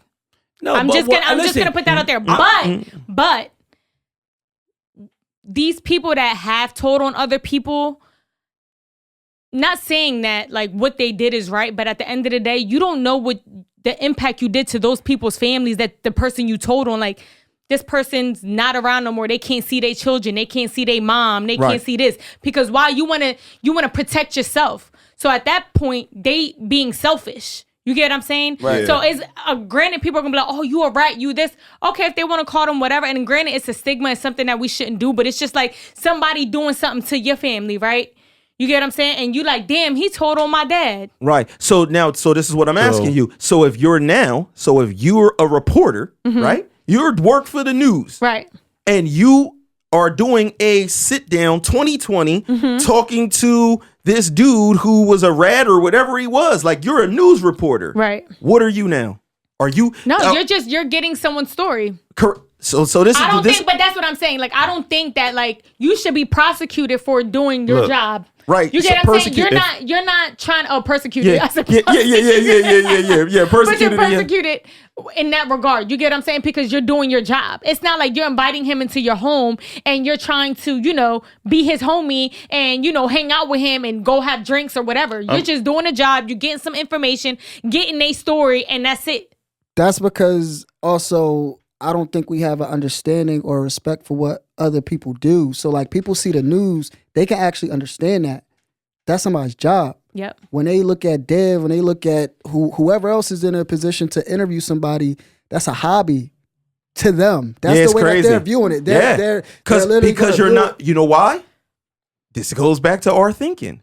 It's because you're black and you're doing it from your black-owned business. It's not NBC. It's not ABC. They're not behind us. It's the same reason. It's the same reason when you own a company and you sell a product, and black people will try to haggle with each other and not want to pay you the money, but they don't. But they don't do that. You don't walk in Walmart and say, I don't want to pay this for this Captain Crunch. They don't even, I want to pay $2, but they will do that to a black-owned or Hispanic-owned business. They don't even get the fucking option to talk to people about a discount in most of these places where they go. Gucci, Louis Vuitton, wherever the fuck they It's crazy because you'll pay that top dollar for that shit. That's crazy. Absolutely. It all goes to back to one mindset is how all these things are very different when we talk about them shopping or a person not understanding a person's job or a profession. It all has to do with the toxicity that's inside of our own community. Look at the type shit that goes on, bro. It's definitely, listen, the black on black rule thing is the fucking worst, bro. There's so many ways to go into it and break it down. Think about it. What's the number? Let's go like this, right? We've had it the hardest, right? And I say mainly black people, you know, because I'm like Latino, Puerto Rican. We come from the islands. I believe I descend from some. And we came on the same boat, right? No, absolutely. But I just know that for me, Puerto Rican, I ain't got it as hard as a black motherfucker. I'm gonna be honest with you. I don't feel as though I'll get pulled over as much as you. Cause of the color of my skin complexion, I just feel as though it's different. You know what I'm saying? To a certain extent. And that's real shit. And I will admit that and say that. I don't give a fuck. I'm about just being honest and saying what the fuck really matters. But you know we do deal with racism within our own. own. No, absolutely. Jose ain't too much different from Hakeem. Right. It ain't too much different, but it's a difference. They just don't look at our skin color. They look at us in other lights. Well, most of us come a little lighter. So a lot of times they can't even tell what the fuck we are. When he driving by, he's just driving by. Right. Black people stand out. And guess what? If you a dark Dominican, dark Puerto Rican, you might fall into the black people. Right. You black. No, you gonna get dealt with like the black people get dealt absolutely. with. But my whole thing is this. We definitely got the worst rules set on each other. Why? You know, I'm gonna tell you why. And this is right here shuts everything down. And this is the main reason you know we got the worst rules. And you know we the worst community when it comes to living amongst one another, coexistence amongst one another, showing love and respecting one another. Why? Because the main fucking goal for everybody in the fucking ghetto community is to get out. The main fucking goal in the white suburban America, their goal is to send their kids to college, get the life insurance running, buy one big house. It don't even gotta be far away. It could be right down the fucking block. Matter of fact, we're gonna get Johnny and Becky houses across the street. The whole family's gonna own the fucking block. But in the ghetto, the fucking goal is to get the fuck out of there. Because we look at this place as a fucking burning building that we in. But not only that, they might have designed it this way. Powers that be might have designed it this way, gave us the worst fucking areas with nothing. Okay, we knew that now for how many years? Right. And it's fucked up. It's definitely fucked up. But we can't keep crying over spilt milk. So we supposed to kind of like do something about it. But instead, we just say, fuck it. You know, and I ain't mad at the people because a lot of people push people to feel like this. Like, yo, I need to run. There's good people trying to get out. It's not fucked up people. This the good people trying to get out. Like, yo, I don't want my nephew to have to deal with shootings. I don't want to have my nephew step on dope needles. So I'm moving the fuck out, right? This the motherfucking main goal. But now look, now you turn around and you got certain areas in the suburbs that might be showing us now, we don't want you here neither. Yep.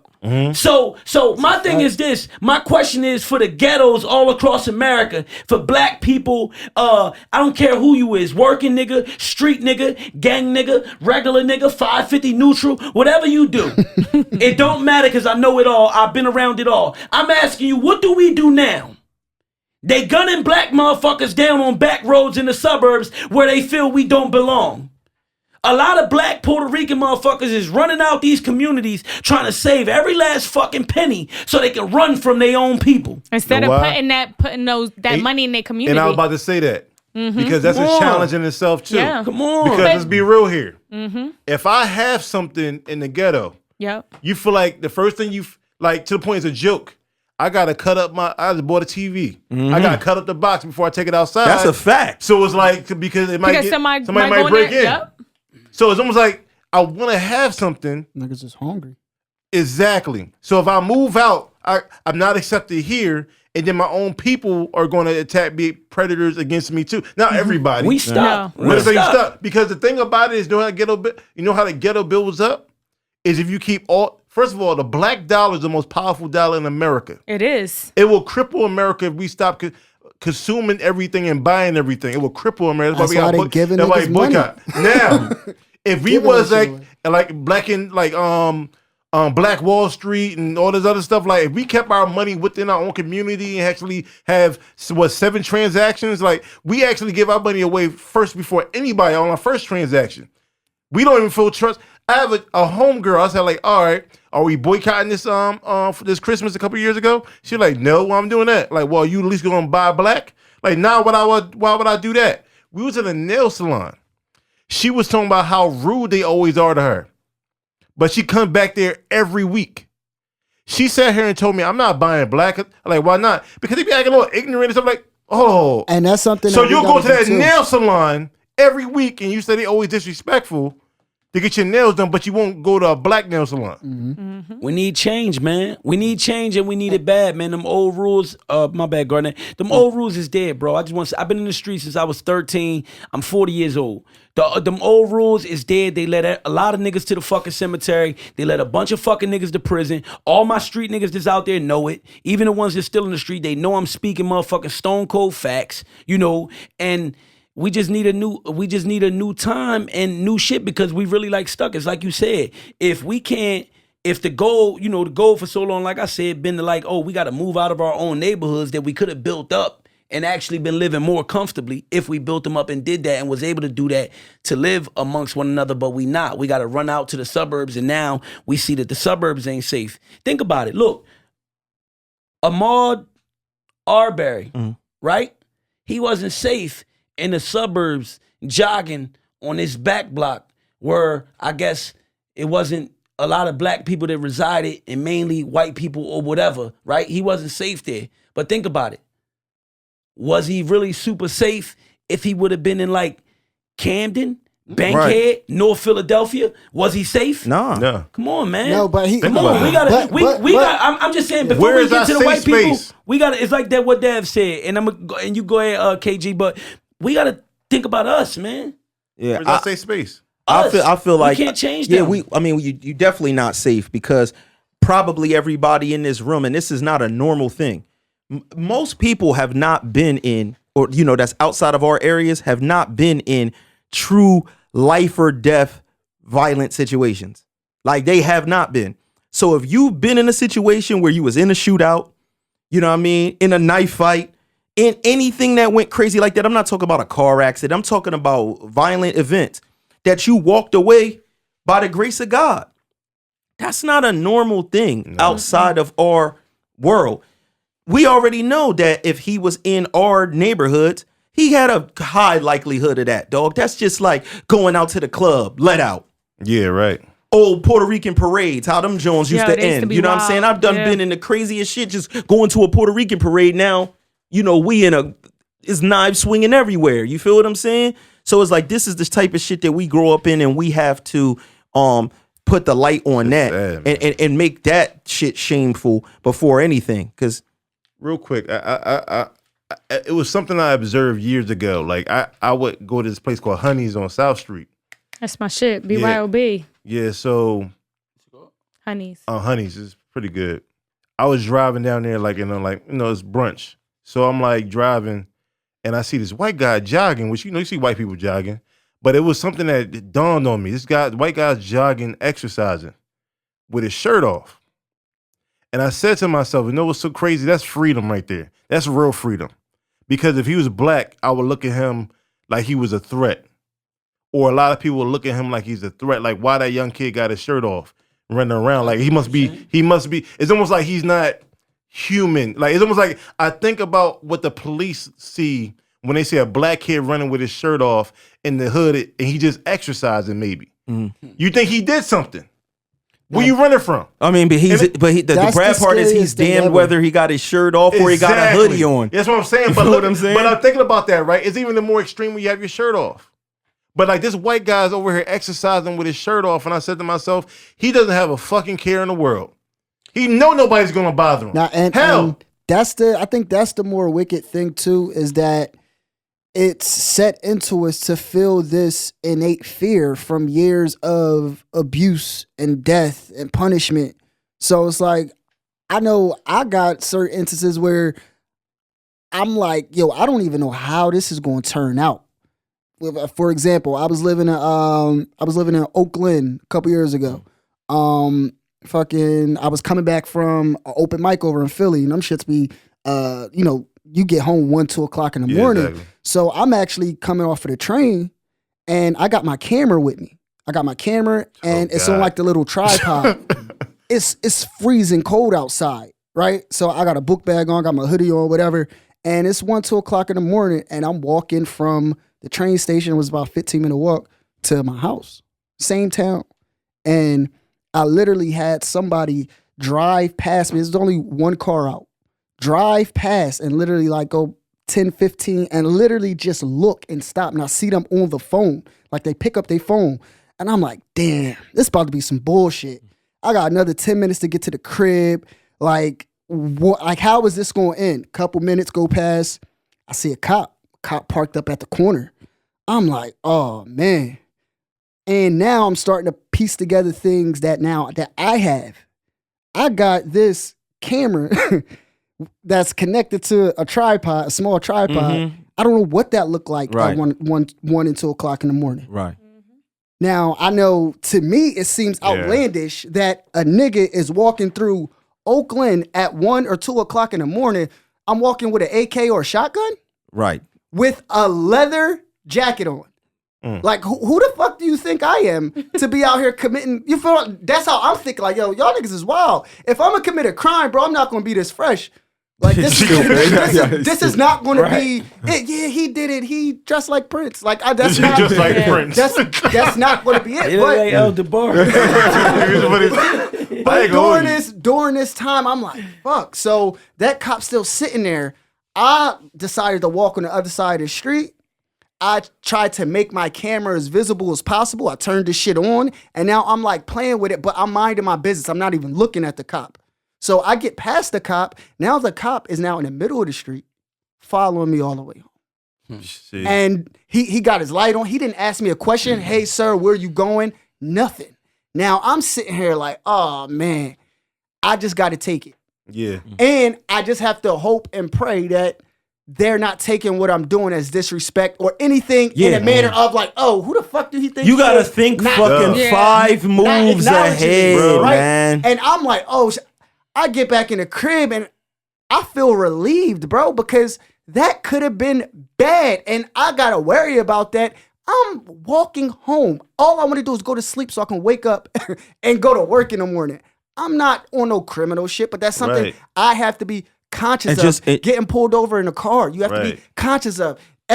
You got to show everything. You gotta be perfect. You gotta be perfect. And even then. But the crazy thing is, Caucasian people, white people, they don't gotta deal with those scenarios. They don't gotta deal with and not saying that I personally experienced anything in that regard or what Garnett experienced, but I know friends that get pulled over just because they black. They get pulled over, the type of car they in. Yeah. And it don't even got to have tent. It's a nice car. They're going to pull you over regardless because they automatically think you a drug dealer or whatever. Even athletes tell me all the time because they live in like Sewell or wherever, they get pulled over because they're in a nice car. They're in a Rolls Royce or something like that. It's crazy when you get pulled over and every time you ever got pulled over, you was in the passenger seat.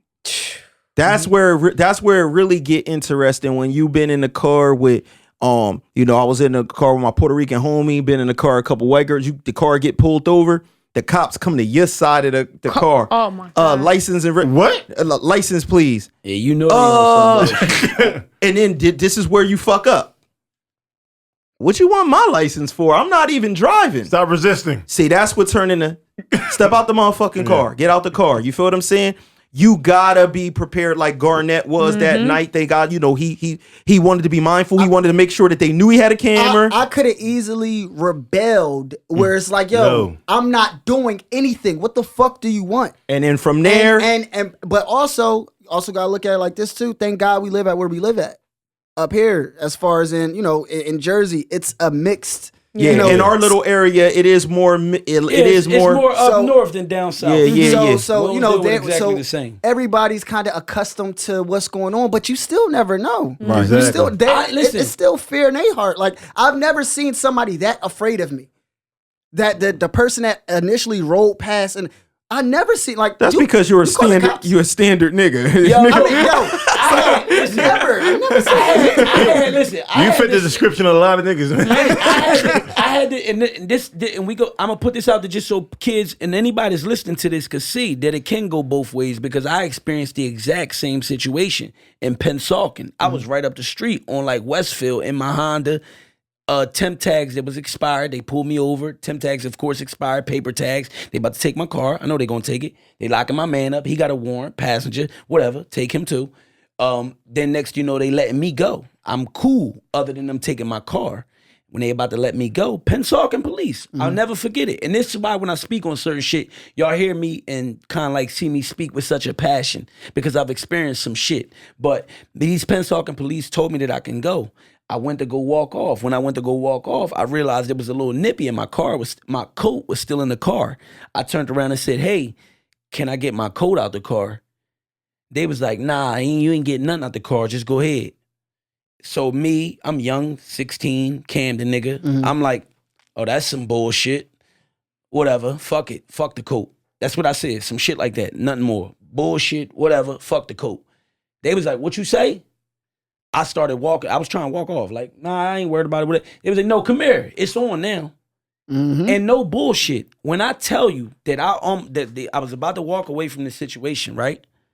And when they pulled me back and they arrested me, and then from that point on, I was defiant. I was a young rebel. I always been like that. I talk my shit all the way to the precinct. I'm still talking shit. Now, they got me down and they took turns choking me. Oh man. They put me in a mental hospital chair with the Velcro straps. And I wouldn't shut up. They basically, I guess, wanted me to be quiet, wanted me to shut up. When I wouldn't be quiet, they started taking turns choking on me. It was 2 regular cops and it was a sergeant. You know what I'm saying? So, and I choked me till I was spitting like blood because I was trying to spit on them. When they started choking me, I started trying to spit on them to get them away from me. And it got to the point where they just put me in a room where I was locked and they left me there until the sheriffs came and got me. Camden County sheriffs came and got me to take me to the county. But like, it's so much evilness out here, bro. It's so much hatred out here and evilness that, and with all these situations still going down right now, bro, it really like is like so scary, bro, because even prior, this was when I was like 16, that situation I just gave you with the police where they took turns choking on me. Somebody's son. Right, but no. The crazy part is that, and I'll tell y'all some more shit off camera because I actually see the person. I actually be seeing the police officer that used to choke me, and I get crazy thoughts because I don't forget no faces. I think he forget who I am. Know what I'm saying? But he's done it. Yeah, He's done it a couple he's done times. that. You just Yeah. another nigga. But I'm in a new place in my life. You know, I'm a rapper. I'm an artist, and I'm a actor. So reciting and memorizing is what I do. A photographic memory is one of my God-given gifts. So I remember this motherfucker. I know it was him. But whatever. That's another story. I will talk about that later. My whole thing is that it's evil out here, bro. It exists. It been exists, bro. We used to go to fucking skating rink down in Ashland back in the day and get we got chased by skinheads coming out of the skating ring at like 11:30 at 12 at night. They didn't want us to fuck out there. This was way back in 1990. We got chased by skinheads. I remember hearing one of my homies crying because he was getting left in the back. We used to have to cross this field. There was like a school football field. And one night we was leaving the skating rink, crossing this field. Mind you, we like 8 deep too. These niggas coming out the bushes with chains, sticks, swinging them. I'm like, this is some movie. Yo, goosebumps go up my shit, man. Cause I remember my homie in the back like, "Please don't leave me, y'all. Please don't leave." He was the slowest one. No bullshit, racist. Listen, just yesterday, the day before yesterday, I picked up my son out Woodbury and I was rushing to Harry. I forget what I had to do. I had to do something. I had to hurry up and get my son, and we was doing something. I don't know what it was doing, but I had to hurry up. And I rushed out of his apartment complex. And when I sped out, and it was my fault, I sped out. And when I sped out, a truck was coming. And the truck just happened to have a Confederate flag hanging from the back, which I quickly observed. And I'm like, what the fuck? And the nigga honking his horn all crazy because he felt like I cut him off when I came out. Now, mind you, I'm thinking like, it's a mistake, man. Okay, my bad. Let it go. We keep moving. Because I've had it in traffic where people do dumb shit to me. I let it go. Hey, it's no big deal. I'm not letting that fuck up my day. This motherfucker kept speeding up behind me, bro, honking the horn. I tell my son, I got some of this shit on video because I was trying to videotape it, but I couldn't because it was all happening so fast. And I tell my son, like, yo, put your seatbelt on. Because I'm instantly thinking, like, yo, he got a shotgun or something with him. You know what I'm saying? The nigga went around me all fast. Went around me and just started cursing, saying all this shit. I cursed him out. Fuck you, motherfucker. That was just 2 days ago. Like, with this shit that we speaking on right now, the Ahmaud Arbery shit, bro. Not only that, the fucking KKK guy in the fucking supermarket in fucking California with the fucking KKK hood on. My cops nigga, beating on people beating on people out because people are having little barbecues and get-togethers or whatever, things that we know people not supposed to be doing. But the white people doing the same thing, and they getting exactly. Different rules to break up their social distancing, bro. They not getting walking into Susan's house punching on people. That's a fact. Come on, and the sad man. Thing, shit don't. It's so sad. It's like shit don't need, it's fucked up out here and shit don't need to be this way. And I think if we just all just sat down and realized how much we had more in common, it's like we focus on our differences too goddamn much, bro. Like we have more in common than our differences. And it's like, why you gotta go through that? Yeah. What are you Yeah, it's whack. How do you walk away from that? Like I said, we can't. We're gonna end this on this. We can't do nothing about what they do in their community and how they literally. We are still at step one. All these years later, we got to worry about our own community, real shit, how we look at shit, but guess who what? we look up to, all that shit counts. Listen, it's almost impossible for us to fight that other fight with these other powers that be, these other groups of people, right? If we can't come together. Right. And there's no way that we can come together as long as we still don't know how to compete in a proper fashion, because I believe the competition exists. Mm-hmm. But like I said earlier in like a Facebook post, it needs to be friendly and respectful. You know, when we starting up businesses, if you got a food store and I got a food store, trust me, it's enough out there for both of us to make it if we keep the right energy, Everybody like man. to eat. Right. 3 times a day. We got to get we got to get the hate out of the fucking hood, man. We in bad fucking shape, and this go for everybody in the hood. Street niggas, gang niggas, regular niggas, working niggas, females, children, adults, man. Please. Right. Before we go, I do got something to say. I know we touched on the black businesses and stuff, and just the mindset that we should have when we are buying into black businesses. You do got to give a little leeway, man. Like if that person do got bad customer service or don't have the quality that he deserves yet, it's because niggas is starting from nothing, bro. Right. Niggas is starting from scratch. Pull him up. It's a lot of people that don't know how to run businesses. So if you feel that person isn't giving the best customer service, how about you help them out? Tell them, hey, listen, you probably shouldn't talk to me like that because you're going to lose customers. How about you try this approach? It could go right, it could go left. Absolutely. Either way, but like you said, at least you're giving them the choice and the option. You're giving them the knowledge on how to better themselves. As far as the actual product, like I said, like a lot of people starting from nothing. So whether it be hoodies, whether it be t-shirts, you got to give somebody at least a little leeway to grow. And if they still on the same, like, if their product is still shitty after, a year or so, it's like, all right, that person just because you've gotten bad service at other places that you went to, and those Jones weren't black owned. So bad service can be anywhere, any fucking where. Anywhere. So go ahead. So no, I just wanted to say, everybody, just support our people. You know what I'm saying? We're not telling you to not shop other places. I've never been on that fucking time. You know what I'm saying? But we got to support our people. We got to watch what we looking up to. We got to watch the kind of people we looking up to. And we definitely got to stay away from the stupid motherfucking rules.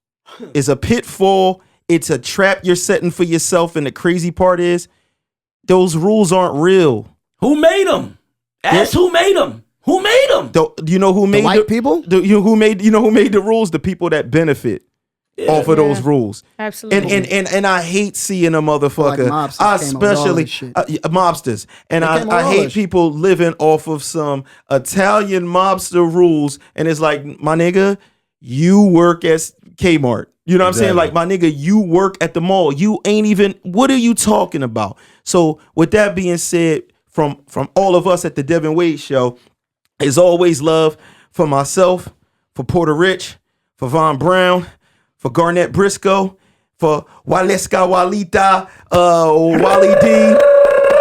Listen, Porter Rich keeps gripping microphones, and that's why you hear this nigga's microphone. I think, y'all don't know this. Yo, but don't earlier, say how I grip it. listen, No, you try to play me listen, with my grip. listen, you did double grip that mic. But earlier we had a power outage. I think it was caused by Porter Rich's microphone because he got like some kind of short in his mic. So we got to fix that. But for everybody here, man, we love y'all, man, and we out of here, man. Peace. Peace.